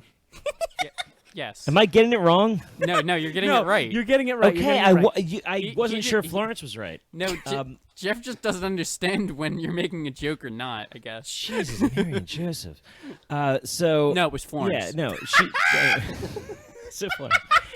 Just the big takeaway was simply that she's endearing and that she's really likable. No, that's and why I just keep has using- a great delivery. That's why I like, keep using I the totally words. want to. That's why I keep using the words that I do of like I wanna just hang want to out. hang out with her. Of like Yeah. I was like I want to be this character's friend. Absolutely. She becomes very, very likable and relatable, especially like in the scene where she's talking about her vest with all the pockets and how she keeps so much stuff in them. My girlfriend was smiling her ass off next to me in the movie theater. To be clear, I will have any Black Widow as a friend. Oh, I mean, for Just to sure. throw They'll it out there. definitely help me with the high school bully. I'm sure. I would wait until Like, they're like. I would Owen Wilson. post-brainwashed, She's gonna though. fight my battles for me. Dude, what if Owen Wilson's Mobius getting a lot of what if mileage in Mobius this had podcast. Yelena next to him when he went to go confront Judge He'd what's her win. name? Yeah, Renslayer. it would have gone a little better. I'll say that much. Oh my God, we have Owen Wilson in the stage. You Owen got- Wilson, you what's know. your opinion of Mr. Hollywood? Well, Mr. Hollywood is he made my career, man. Well, what can I say? I mean, like, do you think this face gets into Hollywood without Mr. Hollywood? I mean, he seems a little abrasive. You know, I'm just gonna not comment on this because, like, I know not what to fuck with. Okay, I don't shit where I eat. Okay. So I next we understand. I wanna- have the prison break and the Dreykov scene. So Melina sits down to talk to Dreykov, and Dreykov's telling him about his plan. The other two are gonna get killed. Convoluted because it's actually Scarlett Johansson and Yeah, like, yada he- yada yada yada yada yada yada yada yada face masks. There's Why? so Sever much. never makes any sense. So there's so many things where it's like they're going through stuff, and it's like, but this impenetrable thing, and then it flashes back to I always hate Natasha the, and Melina in the room before the agents arrive, going over every aspect of the plan. and how I they're gonna always prepare hate for the everything. flashback. The flashback in any movie to describe why they This get out was of situations so bad. terribly handled. This is done like a hate heist movie. This is done like a heist movie, right? They Mhm. retell you after the fact, and I'm like, you didn't need to do the switcheroo. There's so many things wrong with this. Like the pheromone thing. I'm like, Yeah, what the fuck? That is how? such That's awesome. What do you? bullshit. What? How far away? How far away does she just need to stay away from him for this never to activate? It's a giant like- room. Just take a few steps back. Come on, man. Like that when he said that, I was immediately reminded of Nick Fury saying that he and slowed there's- his heart to a beat per minute, and I was like, "Come on, No, that's now. fine. I'm fine with that. I'm That's fine some with comic that. book That's hacky bullshit." But that's fine because it's inert. It's passive, right? It's just like it's off screen. You have technology that can stop your heart and you can fool a couple people. Fine, but like this shit, they deal with it. Like it's not just that they have the technology; they also have the means of getting past it, which is to sever the nerve. It's just like there's so like. A, you didn't need Black Widow in this scene. You could have sent Melina. Actually, Melina. But no, they couldn't do that because they needed Melina down in the cells because she designed those cells, so she knows how to get out of them, and then only she knows how to deactivate the engines. It was just silly. And like, why would you let Yelena get like? What if you're just a little bit late on this and her Exactly. head's cut open? Like, why doesn't he? And It then, just like, hard no. cuts back and her head's open, her eyes like twitching. It's like horrifying. So, yeah. just to fucking speed things up a little bit here, because all of this is super convoluted. They hid a knife in Yelena's like belt line because Gosh. apparently they knew that they wouldn't search her because why would you search a prisoner? That's You're- silly. No, there's so and she much uses well, the going knife. on. to be fair, Jeff, she's a trained assassin. So She uses the knife to cut herself free. And there's kill no the reason doctors. for her to have weapons. Yeah, she used the knife to cut herself free. kill the Honestly, doctors, that and get was a one of the vest. dumbest parts of this movie. That like, I was like, Yeah. okay. Why would you not search the fucking prisoners for weapons? She's still in her. That's like getting Spider-Man and like getting him and like capturing him and like putting him on the gurney or doing the thing and like getting ready to operate him, but you never took his mask off yet. Oh, we would have found him out just a few more seconds. Yeah, or like the James Bond was like the slow laser to cut him in half, and then it's like, oh, I hope I don't have enough time to figure out a way out of this. Like, Yeah, just fucking do the thing. These are the things where I'm just like, you don't need to do these things. Like, I'm not sure why people do them, but writing's hard, so whatever. Writing is hard, I suppose. But regardless, so they I'm sorry. Melina lets herself out and then lets Red Guardian out, and it's revealed that Melina has an earpiece with Yelena, so the two of them can communicate. And there's a funny scene from Red Guardian because he thinks he has one, so he starts delivering like a heartfelt speech, and then Melina's like, "You don't have an earpiece." Well, And he's like, "Why don't I have earpiece?" That's his whole thing. Is he has this big speech that he wants to give, and he just keeps giving it over and over again until somebody hears him. Yeah, until they're just like, "No, you don't." I It's like not his me, I'm reaction to actually this. He's Melina. like, "Oh, this is you? I thought that was talking to you." Like, Yeah, I thought it it's was like, talking what? to you. It's you. Like that. I actually really like the delivery that he didn't change the you to like, Yeah, and then you. I thought I was talking to you. and then that does have a little bit of a payoff when he does actually reunite with Natasha later, and she's like, "You got nothing to say," and he's like, "Yeah, I probably would just mess it up." And I'm just like, "Oh, that's okay. That's actually That a- is yeah. It was Yeah, a little that's- on the nose, but yeah, it was good. It was a little, yeah. But so Galena escapes. She gets the vials because apparently they captured the vials of the serum they were trying to destroy, and they didn't destroy them. They just put them on ice. 'Cause Well, they why wanted to would you study them destroy so that way they couldn't be used again. So keep one. Get rid of the rest of them. Agreed. So silly. So silly. But she gets the vials back, and she's trying to find the other widows that are in the Red Room to free them from their mind control drugs. Just so you know, though, I mean, like, what did you think of Dreykov in this scene? Though, like, this is where I get the Harvey Weinstein vibe. Right. Oh, He's it was like- super absolutely. Harvey Like the- Weinstein. He yeah, has the like, whole like focus on like kidnapping girls specifically. It was real like slimy. He kind of moves almost like hitting a, her. He showed up Like- into the like scene with this- a he He does bathrobe. hit her at one point. The skeevy part, he does hit her, but like the skeevy part is when he like raises a hand to her and she like Right. winces, and That made me uncomfortable. Like I was in the theater. yeah, Ugh. and I feel like it was absolutely supposed to. It totally made me feel uncomfortable, but it also made me feel like, would she wince? Like, and then I'm like immediately like, oh well, it's just Black Widow playing along. I get that too, but then I'm like, but I shouldn't. Like, I shouldn't know that Yeah. at this stage. Like, this is just such a weirdly played scene, and then she severs the nerve, and then fine. Yeah. So Although I will be very Explanation interested. flashbacks Are not good. I'll be very explanation interested. She flashbacks were obviously, so she shitty. obviously fix. Not she just obviously this, I just fixes don't like her. She obviously fixes her broken nose, but to say that she's severed the sensation is, I think, the idea that she literally severs. Like she so arguably by Infinity War she should have no sense of smell. Which means, and I'm wondering if, like, in Endgame, there's these opening scenes where she's, like, eating a sandwich with Captain America or something. And I want to go back and watch it because I want to get a feel, like, did she imply that she didn't really have much taste?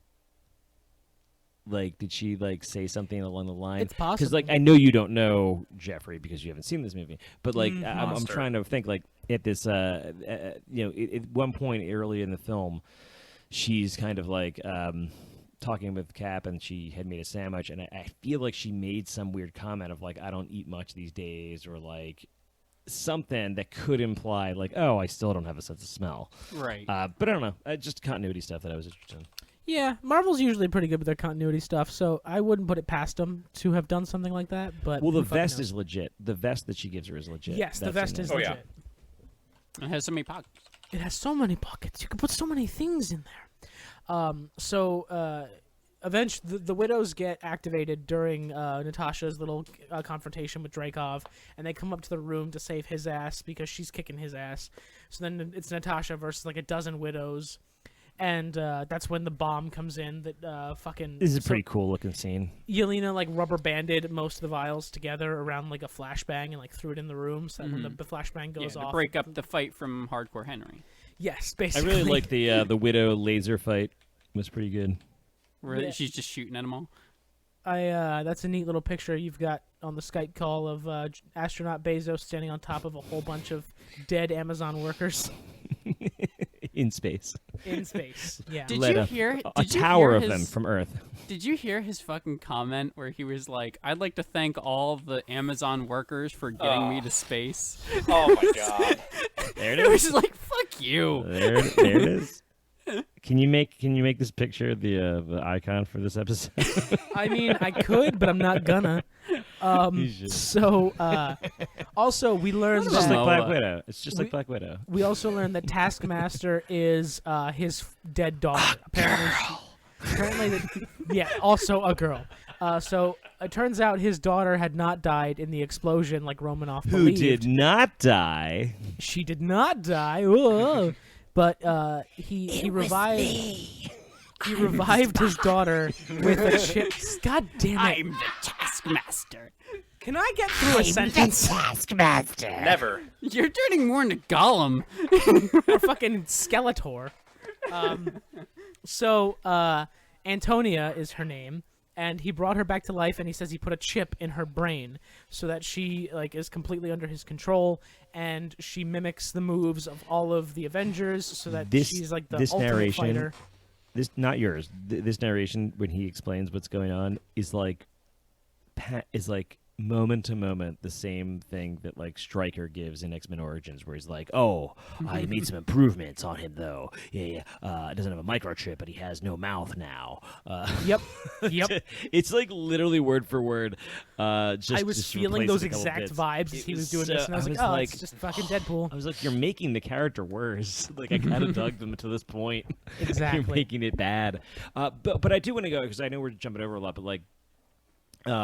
Taskmaster I will give in the sense that like pretty cool stuff. Like I dug the menacing I know what they were going for with this whole scene where she breaks her out a little bit later from this, but like that was cool. But like but all the fighting, like she did everybody catch like how many different styles I saw she used Caps, other... I saw Black Widows, I saw Bucky's.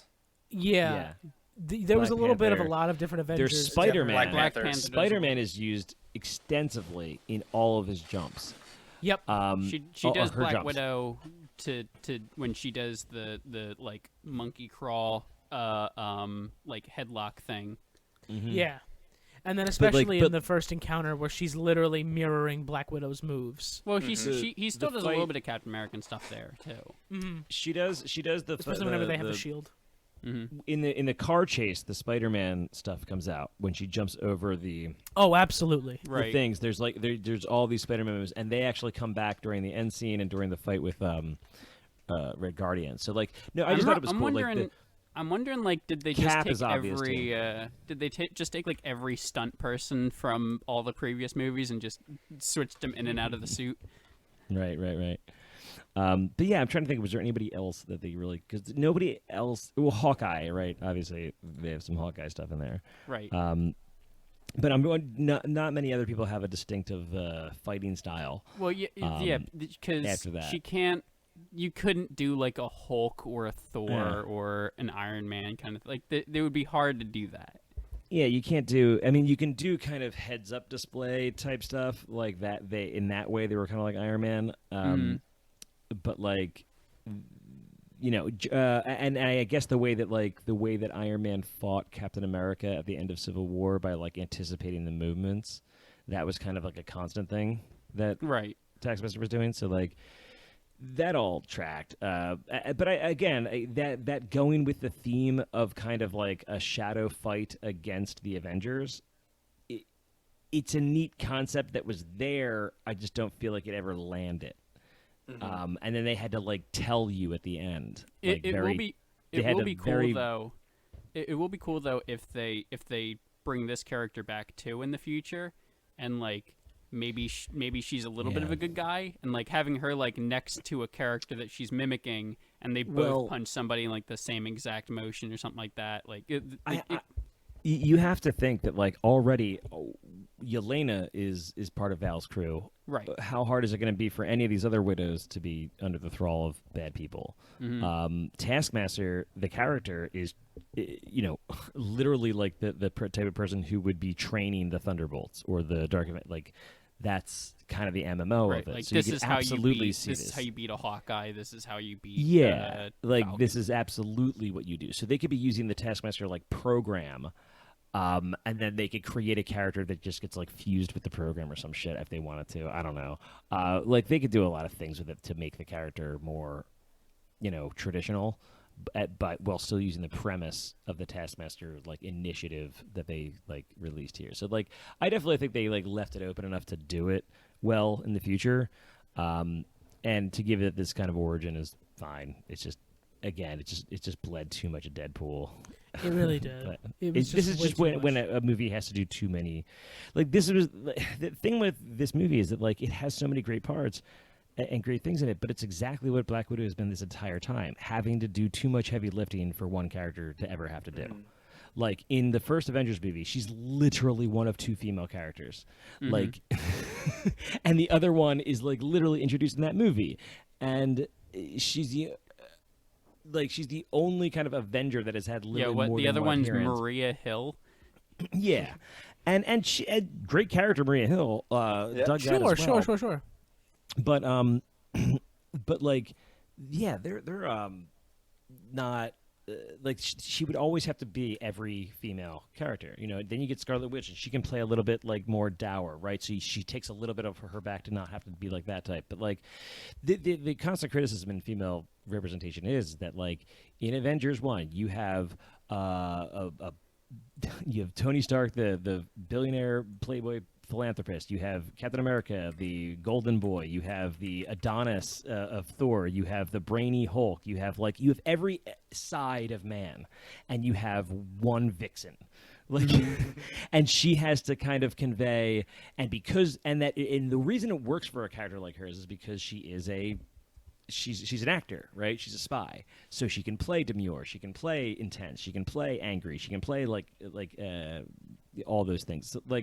So it works to a degree, but she has to do all of that heavy lifting. And this movie, I feel like, had to constantly do that heavy lifting for like so. It had to make up for like not giving her a movie earlier, which would have made more sense. Like this movie, If this came out after Civil War, it probably it would be pretty good actually. right? Or even if you showed this like before Endgame. Right. Like this is what she's this doing would be before Infinity This would be War. a great lead into Endgame or Infinity War. Like both of those would have been great. You could do it like another flashback, like you did Captain Marvel. Like this is the other thing that you didn't see. But either way, this fight sequence goes kind of crazy. But the Black Widow fight was cool. I loved the red motif laser blast that they were kind of doing, and she's like running out of them, I guess. Before she gets like pummeled, and then the big explosion sets them all free. Yeah, but then it turns into a lot of running away from green screen explosions. There's a lot of running scenes with explosions in the background. Yeah, so it's revealed that part of Natasha's plan was to make Dreykov reveal where he kept his database of widows across the country and the end show... of this movie is a P. Diddy video. Yeah, and also like how to get into that database, and which he does with the pinky ring. And after revealing that information to Natasha, after kicking his ass a little bit, she steals his ring. And after the widows get released from their control and leave, she copies the database onto a little data disk, presumably for the Avengers. Who else would she give that to? I don't know. But she's copying the data as there are explosions and very... Obviously, green screen explosions and fire, honestly. Yeah, no, I don't know what happened here, where it was just like, I don't know if it was like this was all the stuff they filmed as it was real COVID weird. Was hitting, or... Yeah, it was real fucking weird. But, so I wanted to get into this when we first started. I don't really have a good eye for bad green screen. How do you guys pick that out? It looks like it was layered on top of the background, and it wasn't completely blended very well. And it's just it's really hard to describe. But if you look at like a real one next to, or I say a real one, but like a more practical effect or better green screen versus more poorly done green screen, you can see the difference. Yeah, I'm trying to think about how to describe it. Like, but I don't think that there was a whole lot of like hair movement with the explosions. Like it just kind of looked like a lot there of were it is two in things. Yeah, a lot of it is in the doesn't track. details as well. Like an explosion of fire should create light. There's no and there weight to wasn't it. an addition of light. Yeah, And there wasn't any as don't Dee said, layer there it wasn't weight to it. There's wasn't layered there's no properly. weight to it. It just feels like they're like you okay. So imagine like you've seen like RoboCop or like some '90s movie where like they do the thing where somebody's falling off the from the Empire State Building or something like that. Yeah. They're falling down, and you can clearly see it's like that, but like it's like their movements are just not aligned with the background enough, and it doesn't track well. It's like you can tell they're just not there. So it doesn't matter how good the detail is and how much they cut away the like blend between the character and the background. It still doesn't align with it. So And then- like you're and then saying, like the sometimes- shadows don't line up, the weight doesn't feel right, like it just doesn't. It's an uncanny valley. And then so sometimes if you it get doesn't affect you, movies it doesn't like, affect you. Yeah. And then sometimes you get movies like Fury Road, where George Miller's just like, just blow up the car. We'll just blow up 19 cars Yeah. Yeah. Right. But in this scene. she goes through all of this while the Red Guardian has this fight with Taskmaster, gets his ass kicked pretty handedly until Melina locks Taskmaster in a cell where she stays for a while the rest of them escape. And then everybody escapes pretty much handily, including Dreykov. He's getting off in his chopper when Yelena, Don't say Dreykov's getting off. Dreykov's getting off. Getting He's all off his hot and chopper. sweaty, and he's a little short of breath. We just compared And then this to Yelena Weinstein. sticks It's him. not- And then Yelena sticks him. Yelena is on top of his chopper where the Oh, God. rotors are. On top of And his chopper. Right in First his of all, engine. Yelena is wearing bright white, and no one saw her approach the chopper and get on top with a staff. To be fair, I'll give this She one a mixes little in bit with of the defense. clouds. There's a lot of explosions happening. I would just be getting in the chopper. Yeah, seriously, who the And fuck then is noticing this after shit? Dreykov spots her eventually and says, "Get her," she's up there, Uh-huh. and still nobody shoots her. Well, And she just she's having a moment. They're plunges like, yeah. the staff into the rotor, blows up the helicopter, and the helicopter. I did not. I don't remember that. I don't recall him saying like, "Hey, there she is, get her," like when in reference to her. Yes, he was pointing even- upwards, even and he if said they she's on do- top of the rotor. Yeah, I didn't get the impression that they had like an eye line on her. I think he They just might kinda, not like, have, knew. but it just Like- seemed like she had all the time in the world to take down this chopper while Natasha was yelling, "Don't!" And she does anyway, and she gets flung backwards from the explosion, and then Natasha jumps after her with a parachute, puts it on This her, is a and cool way to deploys die. it. Yeah.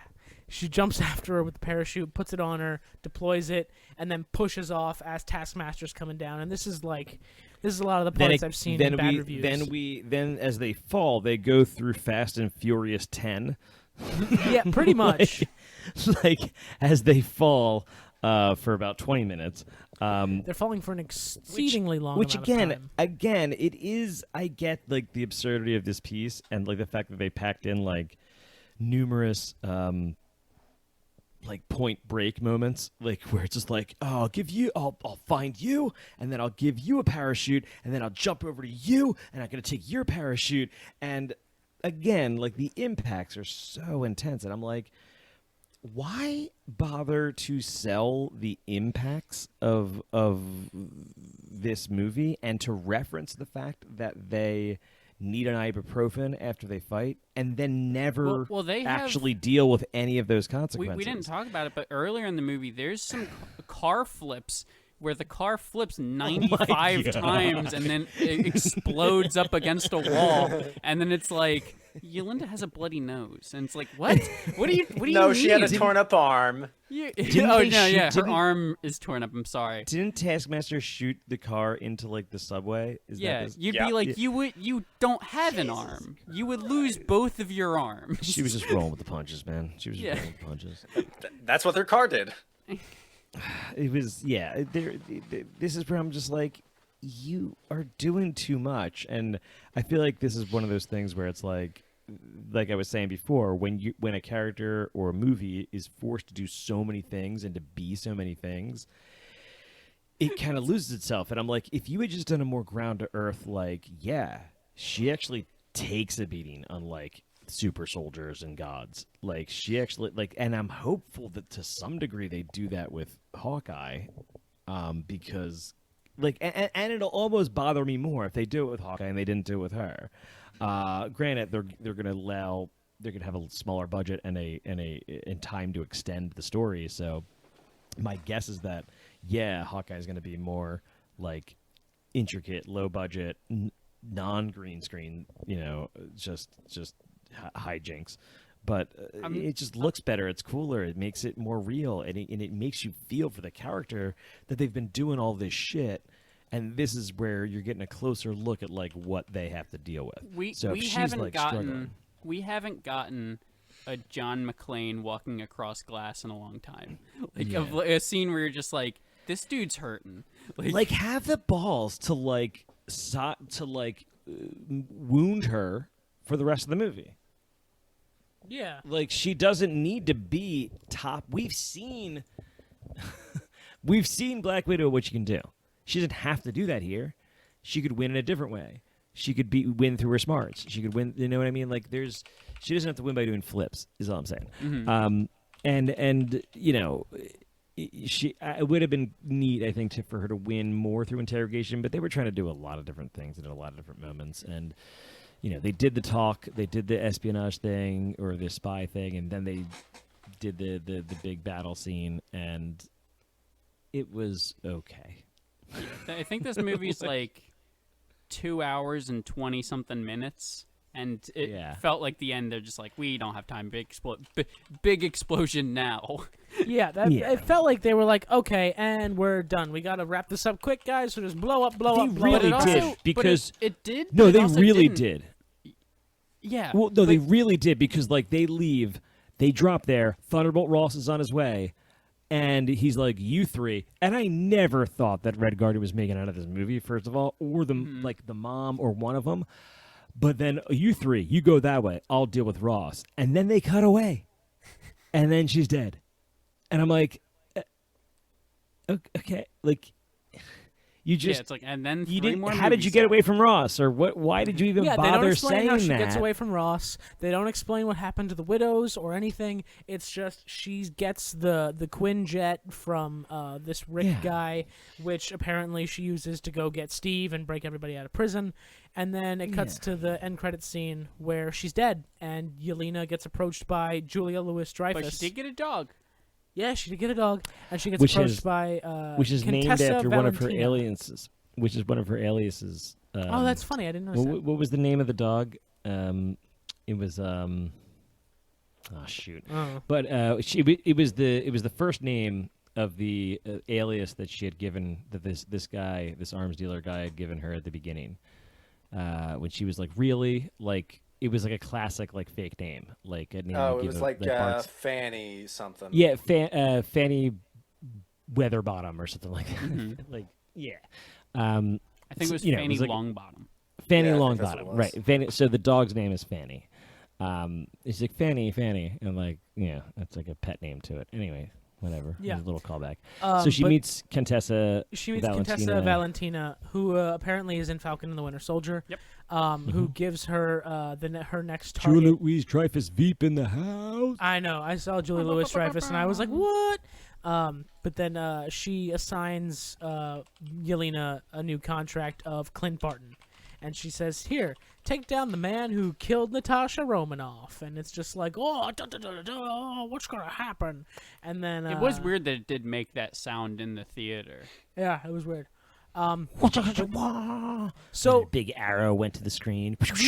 I think we've discussed that is the movie. Yay! Congratulations, Marvel! You made an okay film. The end was way too rushed for as drawn out as the beginning was. There was a lot of problems with all the CGI during the Red Room explosion and the fight. They put such a neat bow on her escaping from the Secretary of State when she's a wanted fugitive, and that's not something you can just do. There was like fucking 3, 4, 5 dozen tanks pulling up to her location, and she's just gonna walk away from that 2 weeks later. Did you see what she just walked away from? Well, you think doesn't make any tanks sense. are gonna stop the Black Widow? Yes, I do, but it doesn't make any sense that she would just walk away from that. Sexist, bro. Well, that's when she picked up her own Mjolnir. Would you think that Thor could get away from that? Thor can fly. She's an Avenger, bro. No, he can't. He can catch his hammer.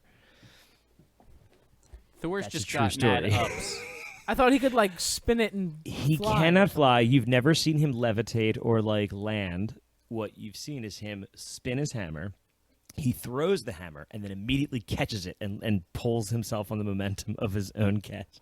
An impossible feat. Yes, I understand. You guys can't see this. 'cause That's you're how not awesome here. I am Thor looking is. at D incredulously, saying there's no fucking way that's how it works. That's but I know 100% that that's how it works. He's a space 100% god that's how it man. works. He's a space god man. It's fine. Exactly. He's a god from space. Just let him fly. Who cares? Let him fly. But- he just throws the. Also, To their credit, they never explain that in the cinematic universe. No. I will also say, just as a last little note here as well, Natasha, before she gets away from Ross somehow or another, she gives the Widow database disc as well as the last vial of the red stuff to Yelena. To Reed Richards, and Reed Richards of the Fantastic Four comes out, an Invisible Woman is there, and the Thing, and the whole Yancey Street Gang. Oh God. Totally. That's exactly how it happens. Good job, D. Nah, Good it's just prediction. some guy. It's just- it's really just some guy. It's just Greg. She gives it to Yelena and tells Yelena to free the other widows, and here's the serum, so go ahead and make copies of it if you can, and here's the database, and blah blah blah. Make those Black Widows frack widows. Although without Dreykov to really direct them, the widows are just kind of like waiting for instructions somewhere, so they're not really like a threat to anybody, right? In Like theory. I said before, Yelena's now working for Val. All of them are probably working for nefarious people that they think are good.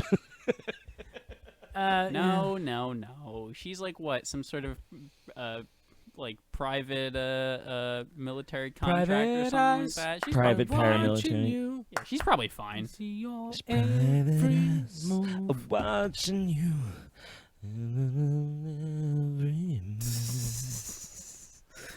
Why did your singing career never take off? Private eyes. I'll watch. Sorry.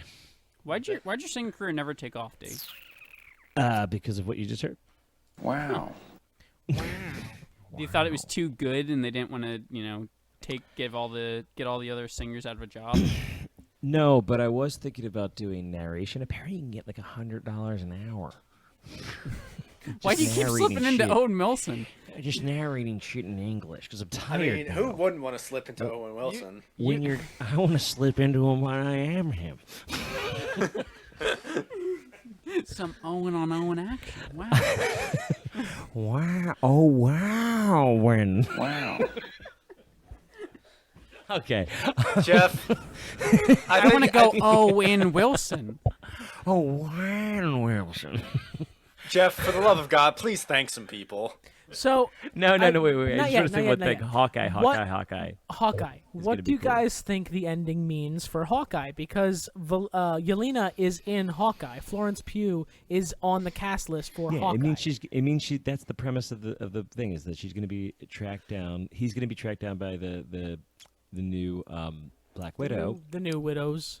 and very possibly multiple widows, and that he's actually going to be trying to train the next Hawkeye or someone who is trying to be Hawkeye. I can't recall if it's. Are they playing that it's his daughter, or are they playing that this is Ant-Man's I believe it's supposed to be her daughter. I'm sorry, his daughter. daughter? Okay. Yeah, because his daughter's doing a bunch of bow and arrow stuff at the beginning of Endgame. Right. Yeah, I believe it's supposed to be her. But I feel like Hawkeye, the female version teenage character who Hawkeye takes under his wing at some point and does train to be the next Hawkeye, is not his own daughter. It's somebody else. And I feel like it was like Scott Lang's daughter. Like weirdly, but I may be totally wrong. On this. The girl's name is Kate Bishop. Kate Bishop. Okay, yeah. So I don't know if I think she is playing Kate Bishop. So, like Haley Stotwell He does. or whatever. I think his daughter, Ant-Man's daughter, is named Katie. I don't know her last name though. Oh, right, because they have a different last name. Yeah, because they're divorced. And I know that there were a whole thing like the character was recast again because it was the little girl, but then she was aged up after Endgame, and it was played by the actress in Endgame. And then they were like, and then I thought they said they changed the actress to Haley Stowell or however you pronounce her name because she's her. Who looks remarkably like my cousin. Yeah. Yeah. Okay. So your cousin is the next Hawkeye? Very attractive. Looks like Haley's. Seems like parents are Derek and Eleanor Bishop. I don't know who Derek Bishop is. Apparently he's Is like a he- nobody. You're What if their last name is Bishop? What does that mean? And he said Katie Bishop's the new Hawkeye. Yeah, I'm saying like her parents are like nobodies. We should end apparently. this episode. We absolutely should. Do you guys? Well, obviously, Galena's going to make a return in the Hawkeye show. Do you guys? Do you have any predictions for that? Do you think she's going to actually fucking kill Jeremy Renner? Maybe. Because, I mean, he's been in this for a while. Yeah, so this whole fucking Phase 4 and 3 with ending with Endgame just seems to be them retiring the current run of Avengers to have the Young Avengers or the Thunderbolts replace them. And it looks like this would be a good way to tidy up Clint Barton's arc. And it's like he gets murdered by Yelena as revenge for Natasha's I don't think death. that she would be the one to do it because I think that they'd want her to have a good turn eventually. And I think that if she killed a major Avenger, then they'd be like, I don't know if we forgive you. Possibly. But it would be nice to see, no matter what happens, I think Hawkeye is going to be a mini-series instead of a series the way Loki is. And it's going to end with Clint Barton's death. And then Kate Bishop taking up the mantle of Hawkeye and helping form the new Young Avengers with Jane once Love and Thunder finishes up. Mm-hmm. And then we have, who else do we have? We have, what's his name? The new Captain America? Falcon. U.S. Falcon. agent. Sam Wilson, thank you. I was looking for U.S. the name. agent. Sam Wilson. Is Bucky John Barnes still in Walker. this? He's still in there. So we got Bucky, we got Yeah. Sam, we got Kate, we got Yelena, and we got Peter Parker We got coming some, in. We got some Wanda. We Wanda. got some Doctor Strange. We got a hell of a fucking cast lining up to become the new Avengers. Mhm. And Yeah, then I mean, if no, what you but, guys like, say who about do you- Abomination coming back, Who do and we you- have a no, our well, who do tank. you have as a legit? Because here's the thing. What we've seen is a bunch of what we've seen is a ton in Marvel, but we have not seen, which is crazy, is a big team fight. We have not seen the Masters of Evil versus the Avengers. We haven't seen, which is dumb name. Maybe But, that's what they're building up to with all the That's what Kang I'm saying. Is variants. that's what I'm saying. Is we haven't seen a big superhero battle where the big guy takes on their big guy and their Captain America takes on their Captain. You know what I mean? Right. Like where you see those Which matchups seems to be what come this up. build-up is. Yeah, that's where I'm just like, dude, this is butter. Like, this is an easy sell. Like, this is gonna be really cool. So what I really started to think about is like, okay, who do you place where? Because I feel like I don't know where you place White Vision. Like, he's a guy where I'm like, I could totally see him as like one of the bad guys, quote unquote. You'd probably he's have to clearly- put him over there to be versus a Wanda or a Strange. Right. Like you and need that's to, what I'm saying. You need is to like, have characters that aren't just fighting the ground level people. Because you're going to get like an Agatha Harkness versus Doctor Strange or Wanda, you're right, whichever one. Agatha's Because you're out not there going to be able to have. too. Yeah, you're not going to be able to have Agatha both of them on the table. exists, but she's mentally imprisoned. She's just Right, yeah, but she's mentally that imprisoned. means Yeah, nothing whatever. for now. That means nothing. That means Vision was that means, dead 2 movies ago. I got here. Vision is still kind of dead. Mm-hmm. Nah, But he's also on the White playing Vision. field. 100% is on the playing field. And is Yeah. Vision. It's in still the every sense of vibranium the body. term. He just has an arc Except it's reactor not. now. Right. Yeah, except he's much more of he's actually much more of like the comic book Vision than Vision was, because Vision never had an Infinity Stone. Oh, okay. That was never so. Like the original Vision is just in the comic books is just a creation by Henry Pym, actually, from the Ant-Man movies. Ooh, a Pym particle. Yeah, he's basically that, and then that created Ultron, or just the whole thing. Like, so he's like the creator of Ultron and Vision. So, and then he did like get dismantled, and then there was like this White Vision that was kind of like it was much weirder in the comics. Yeah. Are comic books weird sometimes? They're weird, especially in like the 70s, 80s, man. There was just Before like they kind of realized how to they didn't tie together a I don't know, man. Like they explained some things in detail and then like never explained other things. Like they would just be like, yeah, like we like so much detail of like demons and dimensions, but we need to end this podcast before Chris dies. I checked out like 10 minutes ago. I've only been here out of politeness. You didn't want to keep talking about Pym particles or whatever? Thank you Who? so much, Troy, for being here with us. And thank you to Dee and Chris for joining us as well. Thank you, listeners, for joining us in this podcast, which is about 6 minutes shy of the actual runtime of Black Widow. Mm-hmm. So, Jesus cut Christ. that whole. You could cut that whole, Pym particle stuff. nah, it's all That'll staying get you in. down to a nice hour 56. Jeff, for the love of God, thanks the people. Thank you all for joining me. Some Thank more you for question listening. about Jeff Bezos. Shut your mouth, you dirty bum. Listen, I end the podcast, okay? Hollywood podcast. I'm taking over podcast. I have muted all of you because you were blowing out my levels. I will unmute you now. Please behave yourselves. So, thank you all for listening. And if you... So you have chosen death. You listen to me, you dirty fuck. If you'd like to comment on this podcast, please do and write that. I'll buy and at, sell you. Write us at tbandjpodcast@gmail.com. That's tbandjpodcast@gmail.com. Please write us. I'm bored. I need things to do during the day because I keep putting off watching Endgame, which is never going to happen. You write them. You write them now, you dumb shit.